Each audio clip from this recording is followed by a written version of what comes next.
Sejam bem-vindos a mais uma Conversa Regada. O convidado de hoje tem um percurso profissional muito raro em Portugal. Pedro Matos é engenheiro de corridas automóveis e fala-nos do seu percurso enquanto estudante e piloto e como chegou ao ponto em que se encontra na sua carreira atualmente. Conta-nos histórias interessantes, dá-nos o seu top 3 de pilotos e chefes de equipa, assim como faz uma reflexão sobre o que o faz sentir-se realizado. Gostava também de dizer que este podcast ainda não tem qualquer apoio monetário, pelo que a tua partilha, like ou comentário são fundamentais para que o projeto continue. Conto contigo. E sem mais demoras, vamos lá à conversa. Pedro. Tiago. Olá. Olá. Antes de mais, com o meu pai, por exemplo, esqueci-me de dizer olá e bom dia.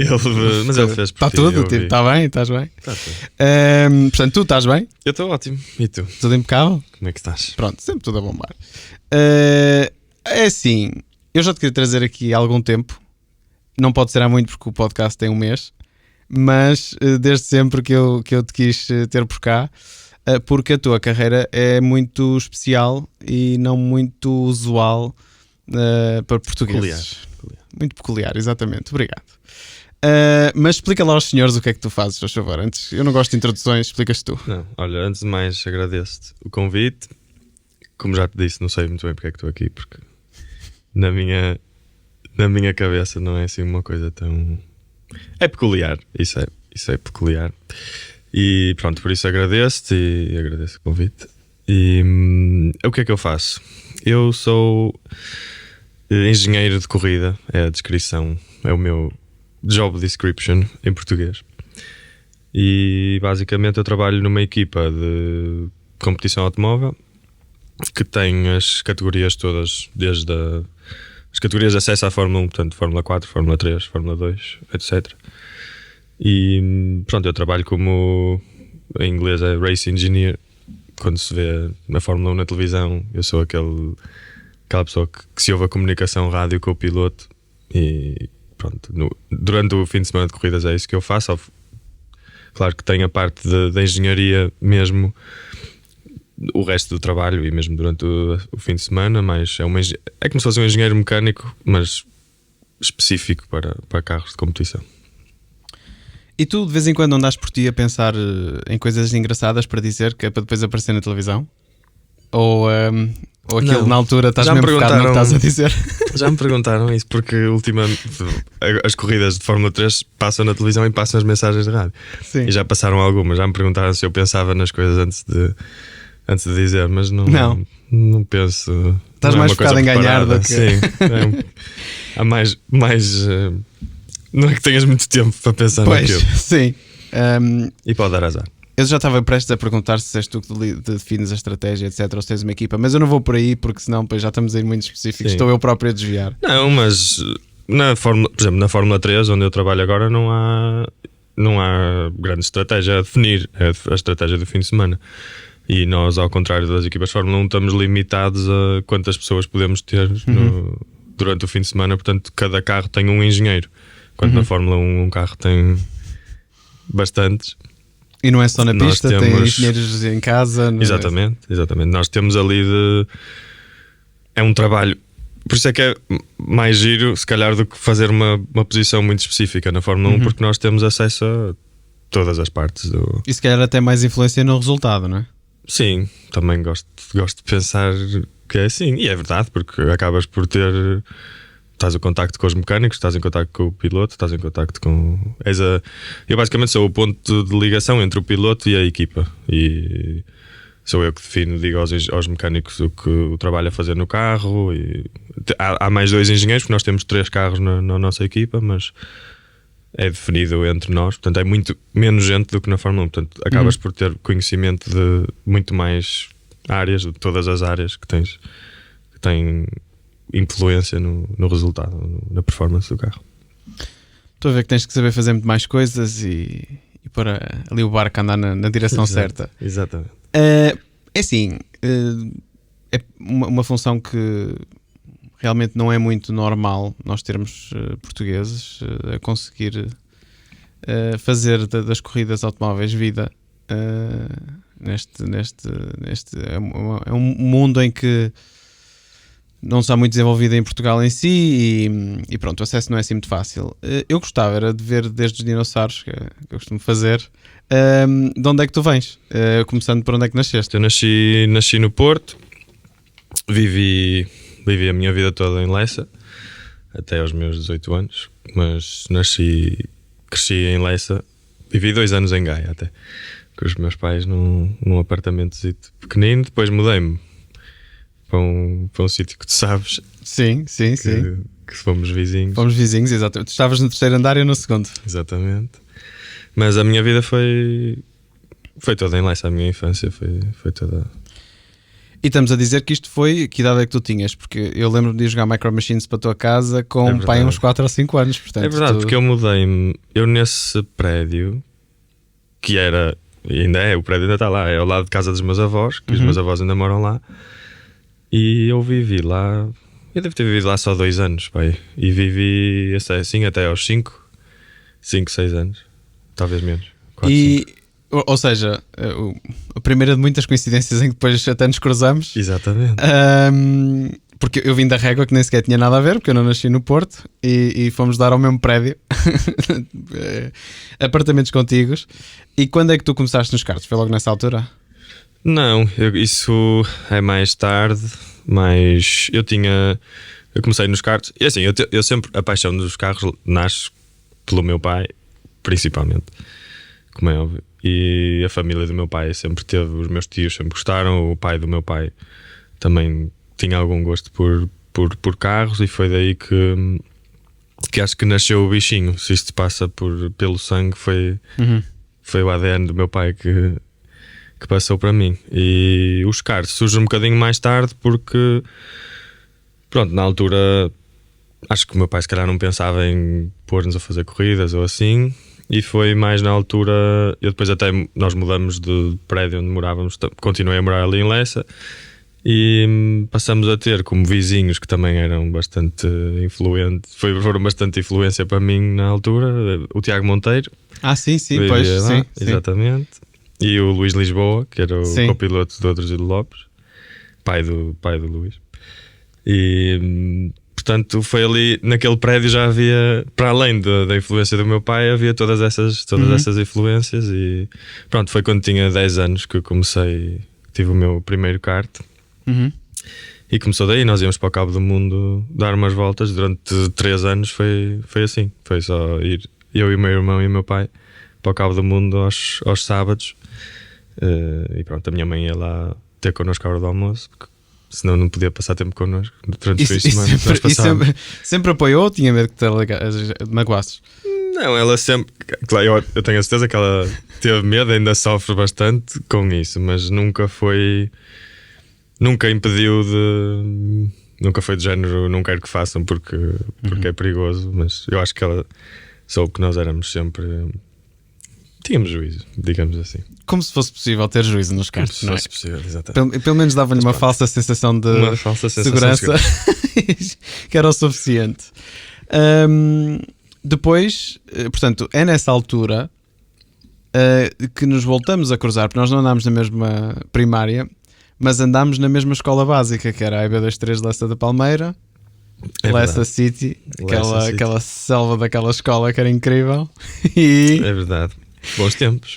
Excelentes tempos. E como é que eram as notas nessa altura? As notas tinham de ser boas, porque senão não havia corridas. Não havia karts. E era fácil não havia corridas para conciliar ninguém. as duas coisas, ou nem por isso? Sempre foi porque, assim, nós começamos, eu e o meu irmão, eu falo nós porque o meu irmão, como sabes, tem um irmão mais novo que também tem a mesma paixão que eu e correu comigo. Nós corremos nos karts, tivemos mais ou menos o mesmo tempo juntos, mas para mim sempre foi fácil. É fácil conciliar porque o karting não é um desporto como o futebol, que tu podes jogar todos os dias e treinar todos os dias. Portanto, nós sabíamos que era ali ao fim de semana. E isso foi uma parte. Eu acho que tinha boas notas por causa das corridas, às vezes é ao contrário. Eu acho que tinha boas notas por causa das corridas, porque parte da minha educação passou muito por aí, porque o meu pai sempre nos educou de maneira. A escola vinha primeiro e as corridas vinham depois. E pronto, e ele desde o início tentou mostrar-nos, como tu sabes, o desporto motorizado é um desporto caro. Pois. E ele tentou, queria-nos fazer ver isso, que nós podíamos, desde que contribuíssemos com a nossa parte e Pelo menos ter boas notinhas, não é? ter boas notinhas. O meu pai tinha um Excel, uma folha de Excel, onde as notas equivaliam a budget para os karts. Isso é incrível, Portanto, isso é incrível. Nasceu daí. E digo-te, posso dizer que o nosso primeiro kart foi um kart emprestado por um grande amigo nosso, o André Costa, que também é engenheiro como eu, também faz o que eu faço. E foi emprestado por ele e pelo pai. Mas depois, o primeiro kart que nós compramos, o meu pai disse que se nós quiséssemos comprar um kart, tudo bem, mas tinha de ser com o nosso dinheiro. E eu e o meu irmão, na altura eu tinha 10 anos, o meu irmão tinha 6. Nós pensamos só se roubássemos um banco. Mas pronto, o meu pai disse que não podia ser por aí, então nós montamos um negócio de passear cães. A sério? E nós passeávamos os cães. Eu posso dizer que eu passeei o cão do Tiago Monteiro por... Esperávamos na altura 1 euro ou 2 euros por cada vez que íamos passear. Não era diretamente ao Tiago, porque o cão dele estava com os pais dele. Mas nós todos os dias tínhamos 2 ou 3 cães no prédio em que íamos. Estás a ver o que é? Um miúdo, Que sonho. 2 miúdos, um miúdo de 10 anos e um miúdo de 6 irem bater à porta. Olha, eu estou aqui para ir levar o seu cão à rua. Eu tenho de ganhar dinheiro para comprar o meu kart. Portanto, por favor. Opa, isso é E incrível. todos os dias havia ali vizinhos. Eu ainda hoje tenho de lhes agradecer porque foi por causa deles. Pronto. Epá, isso é que é iniciativa. É verdade. E pronto, posso dizer que não pagamos o kart com o dinheiro de passear os cães, claro, mas eu lembro-me de pagar à pessoa a quem nós compramos o kart o kart com um mielheiro ou um saco de plástico, já não me lembro, cheio de moedas nós juntávamos o dinheiro dos anos de Natal, de tudo, e o dinheiro de passear os cães. Portanto, desde aí, lá está, voltando para a parte das notas, eu acho que tirava, às vezes é ao contrário, tiras mais notas por causa dos karts ou do desporto em que tu estás, não de tirar tempo de estudo. Sim. Naquele caso era ao contrário. Fazia parte do pagamento também. Exatamente. Era para ter financiamento. Os resultados não era tanto nas notícias, nas revistas, era mais o que aparecia na pauta. E mais uma vez também aconteceu aqui uma coisa engraçada, que foi a primeira vez que me interessei também um bocadinho pelo R-Factor 1, portanto os jogos de simulação, foi na altura, e eu lembro-me de ir a essa casa. Exatamente. Em Lessa, e ficar muito bem impressionado com o teu volante, que inclusivamente foi o primeiro volante para corridas online, para corridas virtuais que eu comprei. A comprar o volante. Que eu te comprei, que ainda hoje existe. Que está com o Francisco Coutinho. Ah, é? Sim. Temos de perguntar se ainda funciona, porque aquilo se ainda funciona, tu fizeste um negócio. Um negócio incrível. Porque aqueles já foram uns aninhos. Esse foi um dos meus primeiros volantes. Na altura também jogava R-Factor. Sim. Acho que daí nós tínhamos essa paixão em comum. Sim. E a nossa vida foi sempre cruzando nessas pequenas coisas. E ainda hoje, de vez em quando, ainda fazemos umas coisas. Há uns tempos foi nos MX5 também entraste. Durante a quarentena. Exatamente, no campeonato. Portanto, isto já perguntei, se aqui está sempre aqui o guião, como tu sabes. Claro. Eu não tenho vergonha em assumi-lo, porque como eu sou um gajo muito inexperiente nestas lides, tem que ser. Deve ser o primeiro podcast que eu vejo que não há aquelas canecas que não se vê o que é que tem lá dentro e que eu nunca sei se aquilo é verdadeiro ou não. Sim, se é álcool, se é... Tu depois mesmo mostras às pessoas mesmo o que é que... São copos e que dá para fazer tchim-tchim. Exatamente. E bebe-se é mesmo o vinho, não é? Eu também me orgulho muito destes copos. Que são Era mais estes que eu estava a falar. Tu quiseste mostrar o copo de vinho. Estes ecológicos. Tu quiseste mostrar o copo de vinho para não ser sei mais se foi de azeitonas, se foi mas exato. Foi, já serviu para alguma coisa para além da água. Enfim, depois tu, secundário, continuaste numa escola pública? Foste... Continuei lá em Lessa. O meu percurso escolar foi sempre em Lessa. Foste para a Boa Nova, fui para a escola da Boa Nova. Exatamente. Aí separámos outra vez. Isto foi tipo aquelas novelas brasileiras que as pessoas se separam e se voltam a encontrar. Exatamente. Eu fui para outra escola pública, mas fui para Matosinhos. Era da maneira que tinha que andar mais de bicicleta de manhã. Pronto. Que era um bocado mais longe. Fazias o exercíciozito. Exatamente. Que na altura eu era fit, não era como agora. E depois, como é que surge a ideia de ir estudar para Oxford? Isso aí foi uma coisa que tu próprio andaste a estudar várias opções. E o teu pai quis empurrar-te por esse caminho. Como é que isso foi? Assim, na altura eu era um bocadinho mais inocente e mais novito do que sou agora. E eu com aquela idade achava que ia chegar à Fórmula 1 como piloto, né? Como qualquer pessoa que anda nos karts naquela altura. Portanto, eu não pensava muito no meu futuro. Essa ideia surgiu mais porque, pronto, a minha mãe e o meu pai, foram os meus pais juntos que começaram a perguntar: então o que é que tu queres seguir? E a única coisa que eu gostava era de carros. Portanto, pois. A resposta foi óbvia. E pronto, começamos a procurar. E a minha mãe, sinceramente, foi a grande impulsionadora. Os meus pais foram os impulsionadores. A minha mãe foi a pessoa que mais me apoiou nessa fase, porque pronto, ela tratou de quase tudo e ainda hoje trata de muitas coisas desse tipo. que pronto, eu sou um bocadinho preguiçoso nesse aspecto, mas tive a sorte, claro, dos meus pais poderem apoiar nessa fase, e foi uma decisão. Eu lembro que na altura os meus pais me perguntaram: mas é mesmo isso que tu queres, com 18 anos, ir para a Inglaterra e sabes que vais para longe, não sei o que. Eu, sim. Então, nem sequer pensava, e depois, passado uns tempos, está lá, era isto que eles estavam a falar. Sim. Tá, mas sim, foi dos meus pais. É daquelas coisas que quem vê de fora acha que é tudo só muitas facilidades. E depois, aliás, na conversa com o meu pai, falámos precisamente disso, porque ele estudou em Inglaterra e depois nos Estados Unidos. Sim. E na altura não havia Skype. Exatamente. Ou seja, era uma chamada de poucos minutos por semana, e porque era um luxo, não é? Porque podia pagar. Eu jantava com os meus pais em Skype, em direto no Skype. Aquilo. Eu também, ao bocado, quem me ouvi falar pensa que eu fui para a guerra. Mas aquilo... Exatamente. Não, e lá está, também houve muitas facilidades até com o Ryanair. Não sei, isto acaba por ser outra coisa interessante, porque é uma outra altura em que os nossos caminhos se cruzam. Porque eu nessa altura fui estudar para Londres, exatamente na mesma altura. E eu não sei como é que tu fazias. E na altura as libras estavam baratas. Não sei se te lembras, nessa altura foi mais ou menos aí que foi? O euro ainda estava... Porque eu por acaso isso foi nós levámos uma... Se calhar eu fui um bocadinho mais cedo então, porque acho que elas depois desceram. Depois levaste uma cosita. Foi, porque era 1,45, 1,50. Não me lembro assim. Eu lembro-me que o meu pai obrigava-me a fazer as contas todas. Estás a ver? Eu sempre tive essa sorte. Os meus pais faziam isso. Não, eu tinha que fazer. Pensavam dessa parte. E foi giro porque lá está, estivemos lá na mesma altura também, mas havia realmente a facilidade da Ryanair, que era eu punha a mochila às costas e vinha ao Porto, sei lá, uma vez por mês, assim, uma coisa. Vinha cá muitas vezes.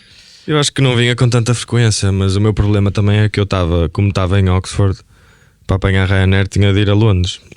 E como não tinha carro e os voos para o Porto eram tipo às 6 da manhã, era uma quantas vezes eu não tive de apanhar o último autocarro do dia para ir às 1h30 da manhã, ir dormir ao aeroporto de Stansted.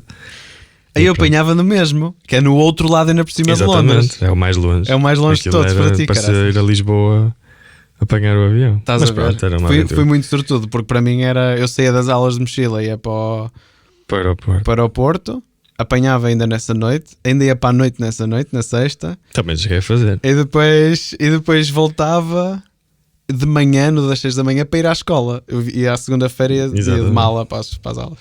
Mas eu achava sempre que depois chegava ao ponto em que eu vinha, a viagem, só ir para o aeroporto e dormir no aeroporto, eu já precisava de 2 dias para descansar. Depois vinha cá, tinha de estar com toda a gente. Aquilo no início é um bocado difícil de gerir essa logística. Eu não sei se te aconteceu também, mas cá sou eu que sou um infeliz, mas acontecia-me que era, no início eu vinha ao Porto, não combinava, não avisava, não dizia a ninguém que vinha, e fazia uma chamada e marcava-se, havia logo 1000 pessoas para marcar coisas. Passa um ano, passam 2, passam 3 e começa, isso deixa de ser assim. Sim. Porque depois as pessoas também entram na faculdade e depois já têm os seus próprios grupos de amigos e não sei o quê. Faz parte da vida. Depois, então escolhes este curso. Mais uma vez, curiosamente, meu pai foi estudar para a Inglaterra e foi estudar um intermédio entre o que é mecânica e o que é mecânica de desporto ou motorizado. Ele foi para mecânica automóvel, que para ele na altura foi um bocadinho uma desilusão, porque era muito técnico e era muito, ok, era automóvel, mas continuava a ser muito mecânica. Não era nada de carros de corrida. Não era nada de carros de corrida, que era o que ele queria, que foi na altura em que ele Normalmente começou a as correr pessoas, também. pois. Mas como é que foi a tua experiência e os conteúdos do curso? Correspondeu à tua expectativa? Ou se foi um bocadinho ao lado? Sim, é assim. Eu normalmente, agora é mais comum, eu tenho conhecido bastantes pessoas que, e mesmo na altura já era, porque agora há engenharia automóvel no ISEP, no Porto, e há em Leiria um curso também muito que é conhecido, e isso na altura era uma das hipóteses. Eu conheci várias pessoas que foram lá, que tiraram o curso em Portugal e foram lá só fazer o mestrado. Eu optei por ir fazer os 3 anos lá, e assim, eu também tive um bocadinho essa desilusão, entre aspas, porque não se fala sempre de carros de corrida. A parte dos carros de corrida foi no último ano. E Pois. pronto, tive de esperar 3 aninhos até ter essa parte. Mas De que é que falaram? acho que foi porque o curso basicamente começava, porque na mesma universidade nós tínhamos engenharia motorsport, automóvel e mecânica, e no primeiro ano são os 3 juntos. O segundo ano já começas a perder um bocadinho as cadeiras de engenharia mecânica e depois umas coisas um bocadinho mais específicas. E só no fim do curso começa a ser mais específico para a engenharia motorsport. É assim, o meu trabalho é uma coisa um bocadinho específica, e não é que eu não te posso dizer que aprendi grande coisa do que faço hoje em dia no curso. O curso foi mais para mim uma ferramenta são as bases para o que eu preciso de trabalhar. O meu curso é um bocadinho específico. Eu acho que aprendi, se calhar, mais relacionado com isso eu próprio correndo, e até no sim racing aprendi bastante, principalmente sobre aquisição de dados e programas desse género, e para isso sinceramente foi uma escola se calhar melhor do que a minha universidade. E análise de data, não é? Sim, exatamente. Nós na universidade eu acho que falamos de análise de data 2 ou 3 vezes E está dado, e força. Exatamente. E depois aprende, mas é com a experiência, Claro. não é? Mas eu pronto, tive essa sorte carros e etc. também falam disso, como é alinhar Sim, era mais alinhamentos Sim, exato. Aprendes a teoria de como funciona o quê, e pronto. Mas ninguém te dá, principalmente a experiência de pista, que é a parte mais importante. Esse curso e os cursos em Inglaterra, esses cursos assim, menos. O curso era bastante prático, mas são cursos menos práticos, são mais engenharia mesmo. E são mais focados para pessoas que queiram ir para uma equipa de Fórmula 1, por exemplo, onde tu aprendes a desenhar, aprendes tipo desenho técnico, aprendes essa parte mais teórica.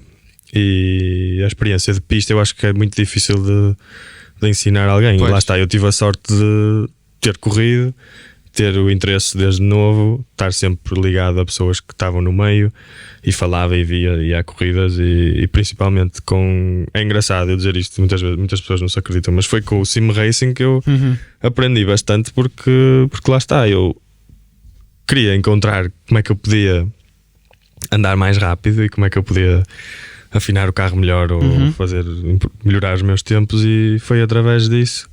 E ainda que de uma forma simulada, depois experimentar na prática. Sim. Qual é a diferença.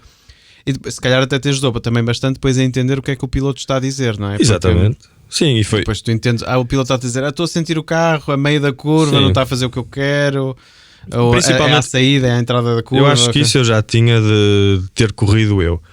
Mas quando eu corri, na altura não havia.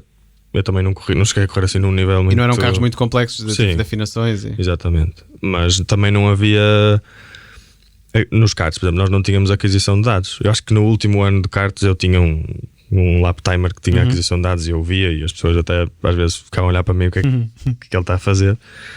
Mas em termos do programa de aquisição de dados, eu acho que o que o Sim Racing fez e foi eu começar a ter muito mais noção de o que é que o meu input quando eu estava a guiar queria dizer na data, por Sim, exemplo, e eu sim. comecei a ter uma muito melhor associação de ok, eu fiz aquilo com o volante, o gráfico parece assim e a velocidade desceu assim, desta maneira ou de outra. E eu acho que nesse sentido foi das coisas que mais me foi um início, é um programa muito específico, não é? Sim. Uma coisa específica. Eu acho que foi Ou seja, o tempo que eu ando a perder na simulação não é assim tão longe Não. daquilo Isto que se calhar depois é a até realidade. vai haver muitos miúdos aí que vão dizer: estás a ver, pá, Sim, sim. é o tempo todo que eu Estás perco a a jogar ver? computador, Estás a ver? às Depois vezes serve posso- para alguma coisa. Depois posso aparecer na televisão a falar com o piloto. Exatamente. E depois, portanto, tu continuaste a participar em corridas. Eu vi qualquer coisa. Gostei muito daquela corrida em Spa, em que tu ultrapassaste o pessoal por fora. E também treinaste Sim. no simulador, é Isso, verdade. olha, foi, exatamente. Eu cheguei a fazer no R-Factor um modelo do meu Fórmula Ford. E com... Também dá para aprender bastante. Eu já fiz comparado- isso com o IMSIM e é um trabalho muito engraçado. E nós fizemos isso com um carro de estrada, o Aventador, porque nós tivemos que fazer carros diretamente para a Lamborghini. Uhum. E configuraram um carro de estrada que tem 3 diferenciais, um eletrónico e 2 mecânicos.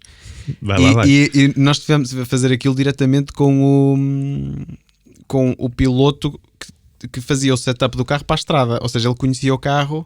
Ele dizia, a partir dos 80 km/h mete o diferencial mais 2% para a frente, a travagem 0,5% para trás, porque não é assim, e as rodas de trás viravam também. Portanto, estás a ver a complexidade e a aerodinâmica ativa.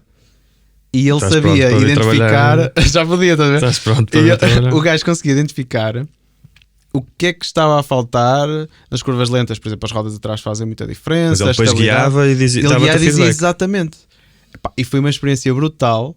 E Claro. aí eu já era muito defensor da simulação, mas eu depois de fazer aquilo e de ver, curiosamente, isto foi em Genebra e nós pudemos estar com vários pilotos. E a primeira vez que se sentaram, italianos, estás a ver? Todos a falar italiano uns com os outros, a achar que eu não percebia, gozar com aquilo. Isto não tem nada a ver com a realidade e não sei o quê. E depois de fazermos lá está, aquela modelagem das físicas, mais do que o próprio 3D, que isso já tínhamos feito, tínhamos acesso aos 3Ds oficiais da Lamborghini. O modelo nós fizemos rapidamente, mas depois a física é preciso estar alguém que Sim, o conduza difícil, normalmente o difícil dos simuladores é pôr, tu podes pôr os números todos direitos, mas se calhar às vezes no jogo não sentes não a traduz mesma... exatamente. E então alguém que conduzisse o carro e que dissesse, pá, isto foi para aí 2 dias depois, o pessoal que se estava a rir com VR ainda por cima, sentaram-se naquilo, Não queria outra saíram, coisa. isto está igual, estás a ver? Portanto, eu estou a ver esse teu percurso de fazeres o carro no jogo. E como é que foi a experiência na altura? Foi boa porque, olha, eu acho que até foi das primeiras vezes que eu me meti nessas aventuras, porque eu queria, comecei a perceber que eu podia, ok, era um jogo, mas aquilo também era uma ferramenta que me ajudaria, como hoje em dia os pilotos vão ao simulador treinar, eu na altura também, como lá está, eu fiz poucas corridas, nunca cheguei a fazer, eu fiz, nos karts fiz campeonatos inteiros, depois passei, quando comecei a estudar em Inglaterra, começamos, foi com o meu pai e com o meu irmão, aquilo era uma coisa em família sempre. Sim. E comecei a correr, a fazer algumas corridas esporádicas de Fórmula Ford, inclusive essa tal que ganhei em Spa. Mas isso foi. Eu sei que o teu nível de buzz-off é muito baixinho. Eram 50 carros. Sim. E tu ganhaste. Ok. É uma Foi qualidade tua foi que eu nível. valorizo muito, que é o teu nível de buzz-off é estar no menos 30. Mas podes dar aí a tua. Pouco buzz-off. podes aumentar a buzz-off, é forte, força aí nisso. Mas posso-te dizer que o que tu estás a dizer de fazer modelos de carros, isto para as pessoas que não percebem muito de carros, é basicamente tens de escrever matematicamente como é que um carro se comporta, que é uma coisa que às vezes as pessoas ficam tipo, como é que isso é possível? Mas é. E posso-te dizer que uma grande percentagem do meu trabalho hoje em dia passa por isso, por fazer a correlação dos dados reais para os nossos modelos não tanto do simulador. Nós dizemos, o simulador que nós estamos a falar, onde as pessoas guiam, é o Driver in the Loop Simulation, que é onde que é onde os pilotos treinam mais para treinar as linhas e os circuitos e etc. Mas nós também temos programas de simulação para testarmos mudanças de setup, e o meu trabalho passa muito por isso. Portanto, mais uma vez, a simulação ajudou-me bastante nessa parte de... Pronto, ganhei aí um skill que não me ensinaram outra vez, falaram um pouco durante o curso, mas Sim. foi através da simulação que...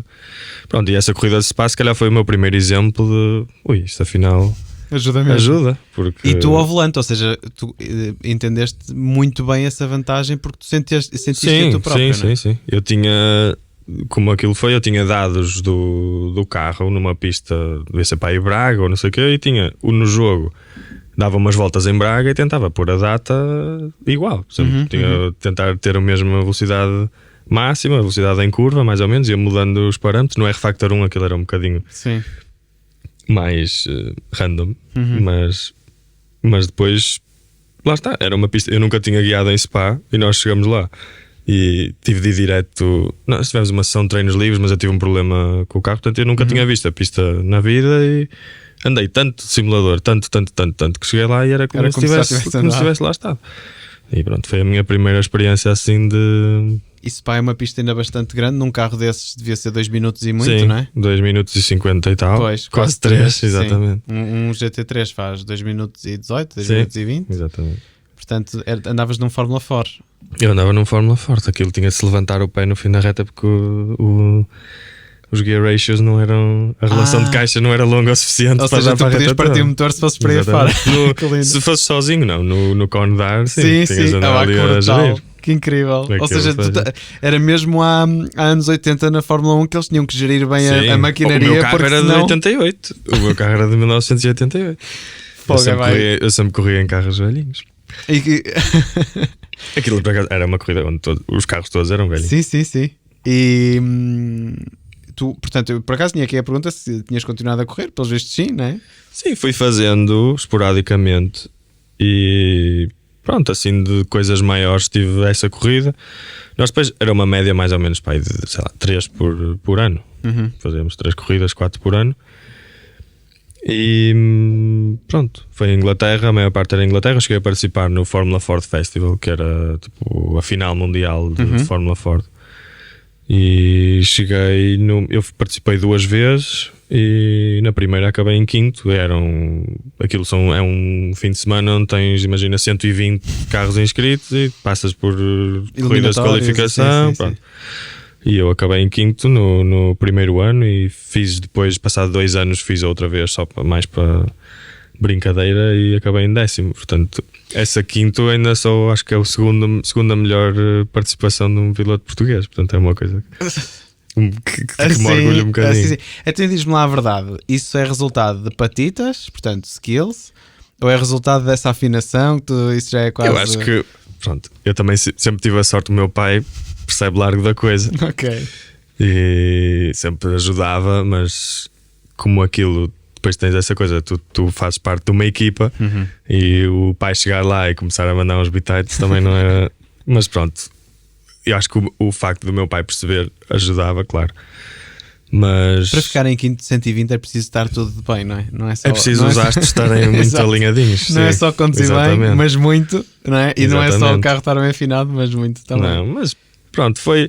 Eu acho que isso também foi uma lição de vida. Porque eu acho que, não sei se tu, como fã de corridas, sabes que há muitas coisas nas corridas que se podem transportar para a vida real, muitas lições que tu tiras. E nós, outra vez eu falo, o meu irmão, o meu pai, o desporto de família, nós não, mesmo quando andávamos nos karts, não íamos treinar todos os fins de semana e todas as semanas, era um bocado mais limitado, porque também não tínhamos as possibilidades para tal. Portanto, eu sabia que cada vez que eu fosse correr, aquilo tinha de... Pronto, e eu fazia muita preparação, lá está, nesse sentido, e preparar-me no simulador e pensar muito no fim de semana como é que ia ser, muito como é que ia fazer. respeito a cada corrida, não é? Sim, e sabia que aquilo, pronto, era uma oportunidade que eu estava ali a ter, que era um sortudo, quantas pessoas não davam tudo para ter essa oportunidade. Portanto, eu sempre levei aquilo muito a sério, mesmo dos karts. Eu lembro-me que aquilo para mim era... Como é que correu na altura nos karts? Que resultados é que tiveste? Eu cheguei a ganhar, eu fiz 3 campeonatos em Baltar, aquele primeiro para aprender. E no segundo ano fiquei em segundo e no terceiro ano ganhei o campeonato. Depois fiz um ano no campeonato de Rotax, que na altura era tipo o campeonato nacional, e também fiquei em segundo na final nacional e na final ibérica, que na altura foi assim, porque o vencedor de uma ou de outra tu ias participar na final mundial, que era tipo uma corrida. Nesse ano foi em Itália e os karts eram todos iguais para todos, e isso para mim era tipo, eu tenho de ir ali, pronto, por pouco por pouco não consegui, mas também são nessas derrotas que se... Faltou-te um danoninho, só tiveste um suicinho. Faltou-me literalmente um danoninho. Mas pronto, depois... Lá está. Eu na altura levava tudo muito a sério, como eu acho que... Pronto, o meu pai também me incentivava a levar isso a sério. E o meu pai sempre foi uma pessoa... O meu pai e o resto da minha família sempre foram uma pessoa que... Não era aquele tipo de pai que tipo... tá bem, faz umas corridas, mas não vai chegar a lado nenhum. Não, ele acreditava mesmo e incutia-me digamos, essa ideia de que se eu realmente trabalhasse para isso e realmente me esforçasse e fosse bom o suficiente, que era possível, era um sonho possível. Nunca, sempre nos educou a acreditar em tudo na vida. Portanto, pronto, lá está.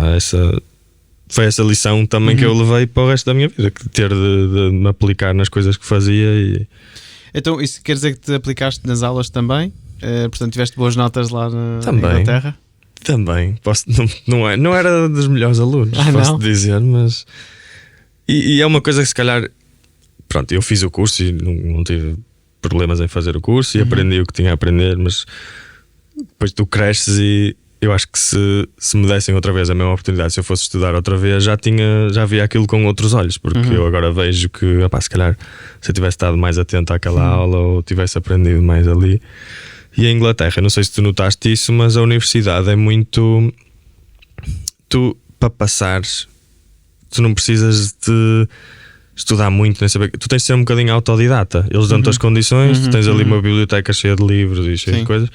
Pronto, só que na altura um miúdo de 18 anos e 19 anos, se calhar não vê as coisas assim e pronto, era um mundo diferente, não é? Eu fui vivia sozinho com 18 anos em Inglaterra, tens ali... De repente tens de começar a cozinhar, tens de começar a lavar roupa, tratar dessas coisas todas. E pronto, mas tive relativas boas notas. Relativas boas notas. Aí aconteceu uma coisa engraçada. Eu quando acabei o secundário ainda fui fazer Engenharia Eletrotécnica para Vila Real. E percebi o que é que era um curso que eu não gostava. Tanto é que não o acabei.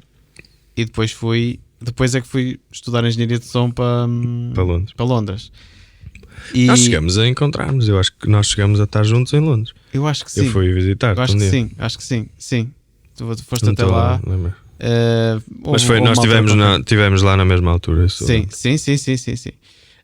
Aliás, porque na altura tinhas lá o G25, o volante, e eu também andava a pensar a comprar um, etc. Portanto, o Sim Racing também sempre esteve muito perto.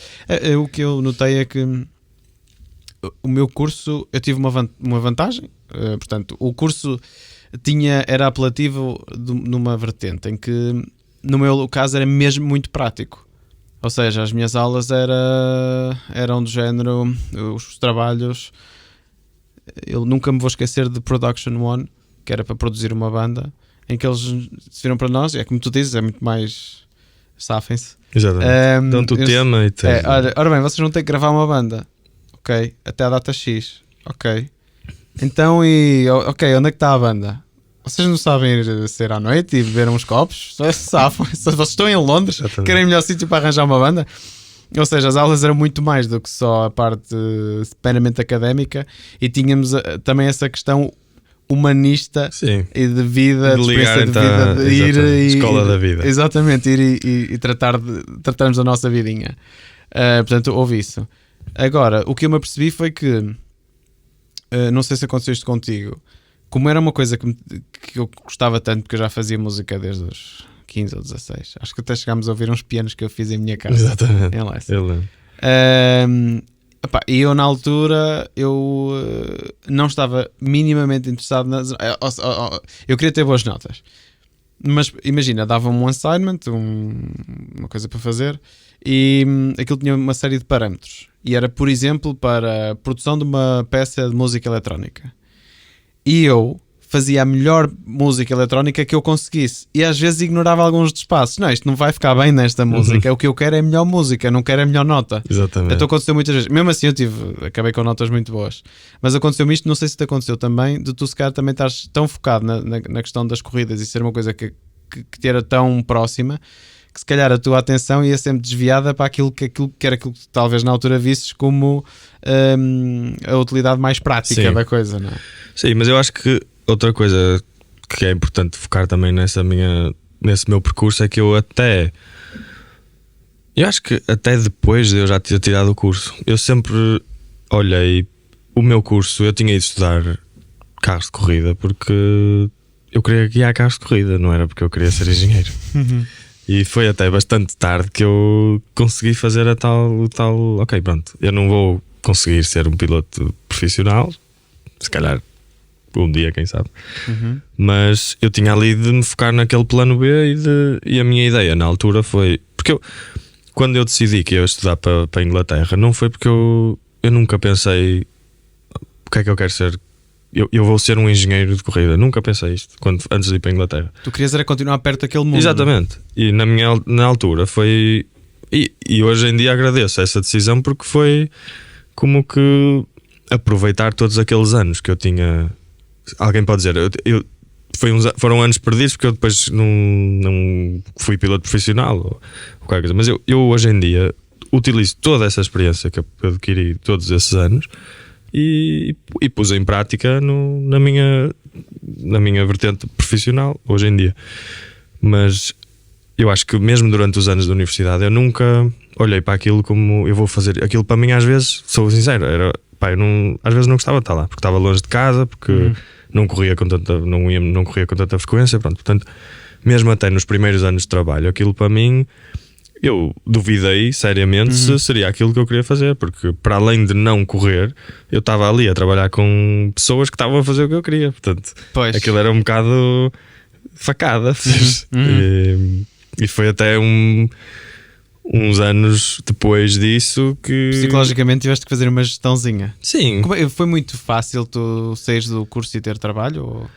Foi, felizmente, porque lá está, eu tinha a experiência que as equipas, principalmente, eu fui estudar para uma universidade boa e que estava bem cotada, que era a Universidade de Oxford Brookes, e era o curso de Motorsport Engineering. Havia muitos engenheiros de Fórmula 1 que tinham estudado lá, portanto eu tive essa sorte de ter estudado numa universidade boa. Portanto, a saída já era por si uma coisa fácil, mas eu tinha uma coisa que na universidade não te ensinam, que é o que eu estava a falar há bocado da experiência de pista. Eu tinha corrido, eu tinha sempre estado ligado a pessoas do meio e sempre acompanhei. O meu pai fez corridas, eu acompanhei o meu pai nas corridas, os meus amigos do meu pai todos eram corridas, os meus vizinhos, como tu sabes, faziam corridas. Pronto, portanto eu vivi ali naquele meio e tive essa experiência. Portanto, o primeiro, eu lembro-me, eu fiz o curso e a meio do curso tu tinhas antes do último ano de curso tinhas um ano de estágio. E eu na altura fui trabalhar para a Ocean, a equipa de GP2 portuguesa, consegui ir para lá e depois aquilo entretanto fechou, mas foi assim a primeira entrada no mundo das corridas foi na Ocean, e foi aí que começou a minha parte profissional. E depois, infelizmente, no final, imagina, eu comecei no estágio no final do ano letivo, em junho, por aí, e a equipa acaba por fechar e acabou a equipa em setembro, e já era um bocadinho tarde demais para eu ir para voltar, para cancelar o ano de internship, digamos assim, e para voltar à universidade. Portanto, eu vi-me ali numa situação em que eu tinha de encontrar trabalho. E pronto, foi outra decisão a Pedro Matos, como eu costumo dizer muitas vezes, e é tipo, como foi ir para a Inglaterra, eu não pensei muito bem naquilo. Eu digo sempre que se eu soubesse na altura o que sabia hoje, eu não tinha ido, mas não tinha ido porque me arrependo hoje, porque ia ter medo, porque não ia ter a coragem de ir, percebes?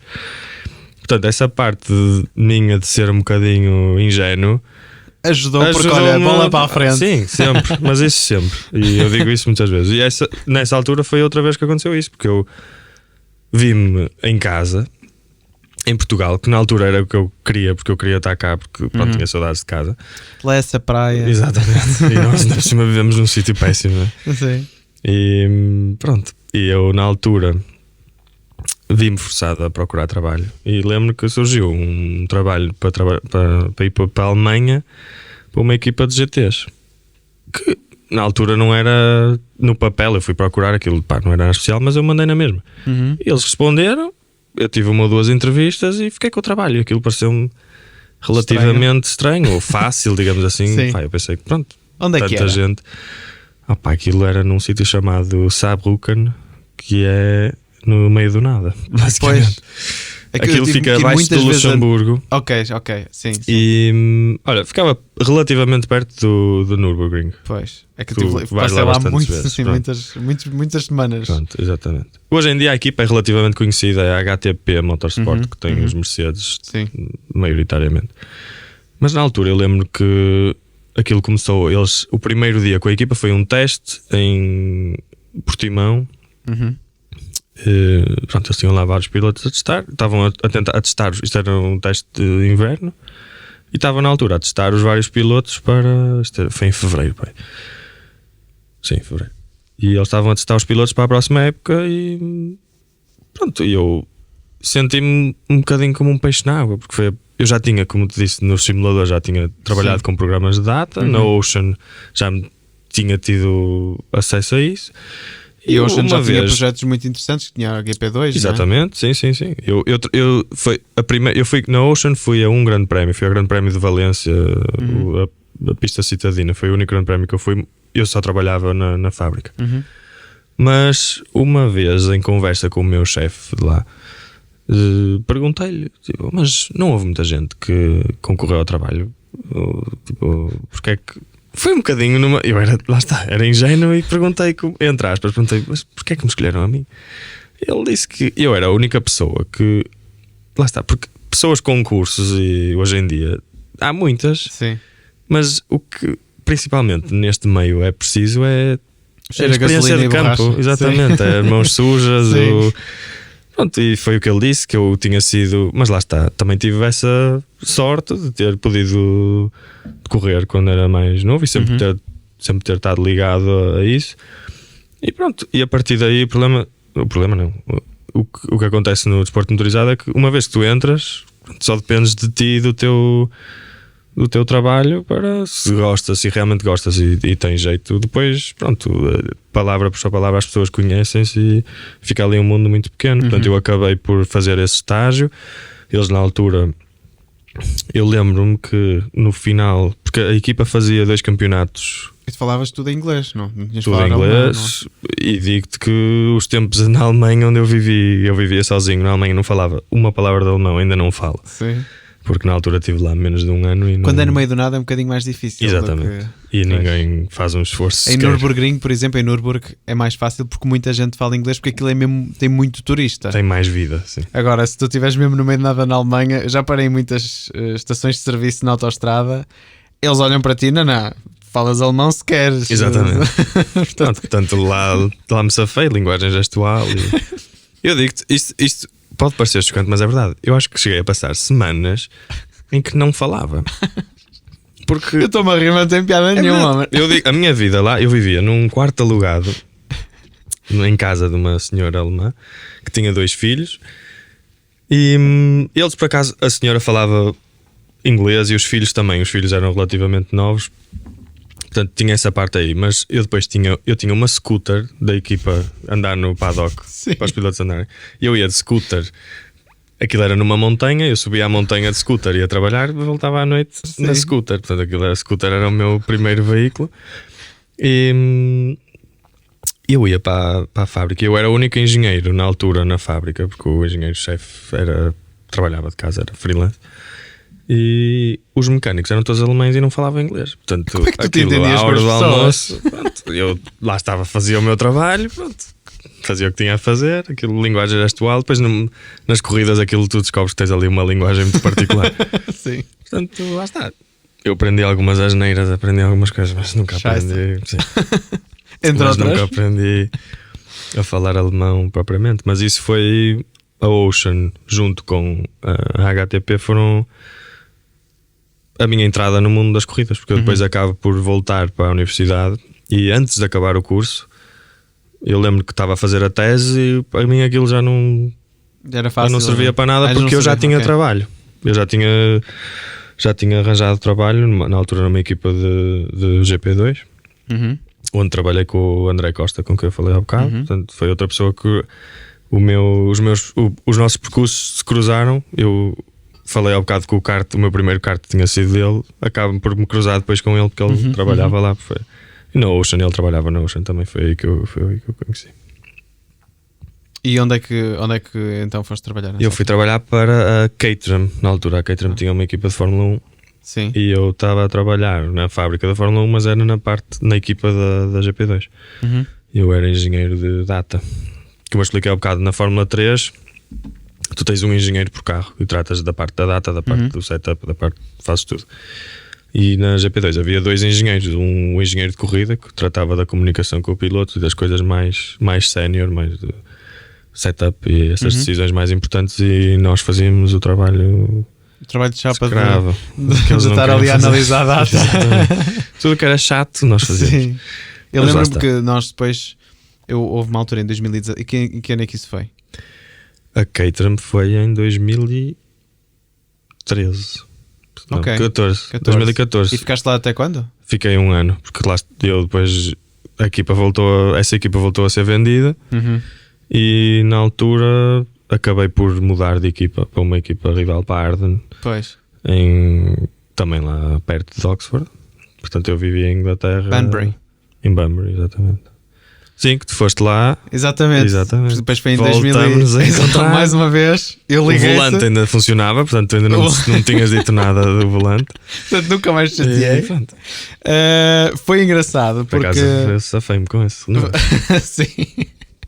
Foi engraçado porque foi numa viagem de negócios em que eu fui com o Hugo Azevedo, o meu boss.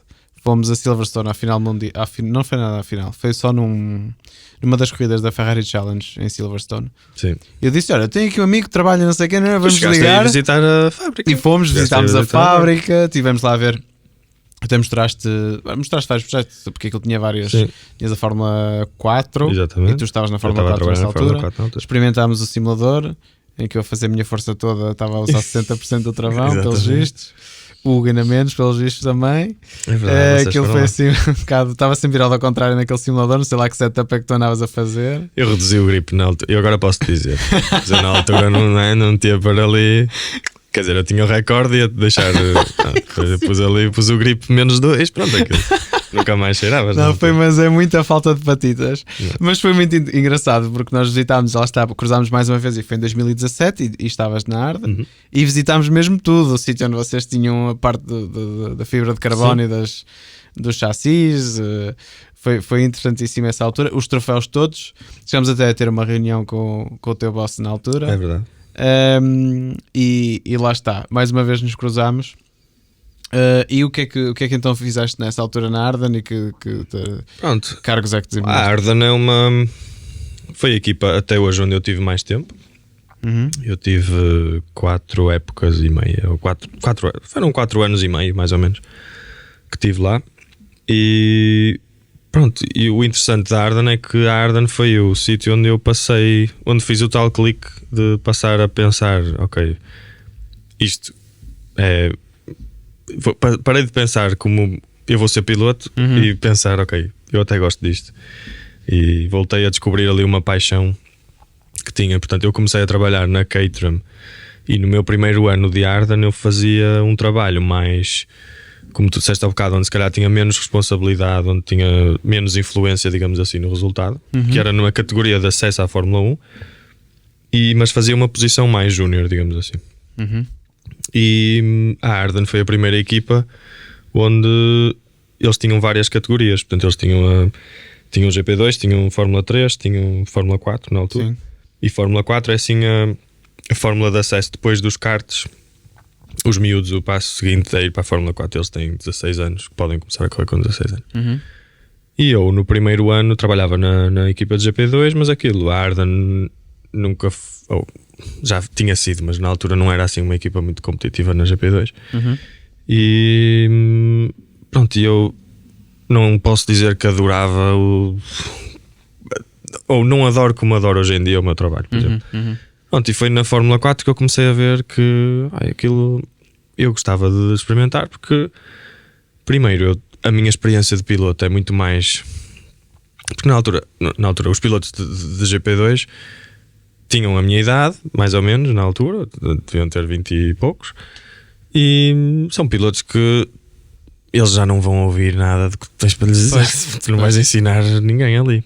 E eu também não queria ensinar ninguém, mas senti que pronto, ali eu não dava o meu, não me senti que estava a dar o meu contributo ali fazia o meu trabalho e fazia o meu trabalho bem e pronto. E foi aí que no segundo ano eu falei com o meu chefe na Arden e disse: eu tinha interesse em fazer race engineer, o engenheiro de corrida, o engenheiro mais sénior na Fórmula 4. E pronto, e hoje em dia eu ainda penso que se calhar seria muito. Se o meu sonho fosse chegar à Fórmula 1 e ir para a Fórmula 1, eu tinha ficado ali na GP2 mais uns anos e tinha ganho ali um bocadinho de experiência. E tu estás ali, é uma categoria acima, pronto, tens a experiência relativa. Portanto, aquilo foi, aos olhos de muita gente, dar um passo muito atrás e começar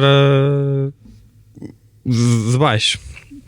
Mas pronto, eu no primeiro ano de Fórmula 4 percebi que era aquilo que eu mais gostava de fazer e onde me sentia bem, que era ser um bocadinho treinador, entre aspas, de miúdos que tinham o mesmo sonho que eu tinha tido na idade deles e que tinham se calhar um bocadinho mais de oportunidades do que eu tive, mas eu pronto, vi-me ali numa posição em que lhes podia.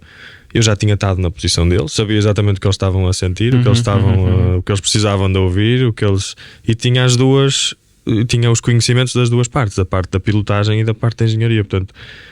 E para além do mais, eu gosto imenso de trabalhar com miúdos. Portanto, para mim foi juntar tudo.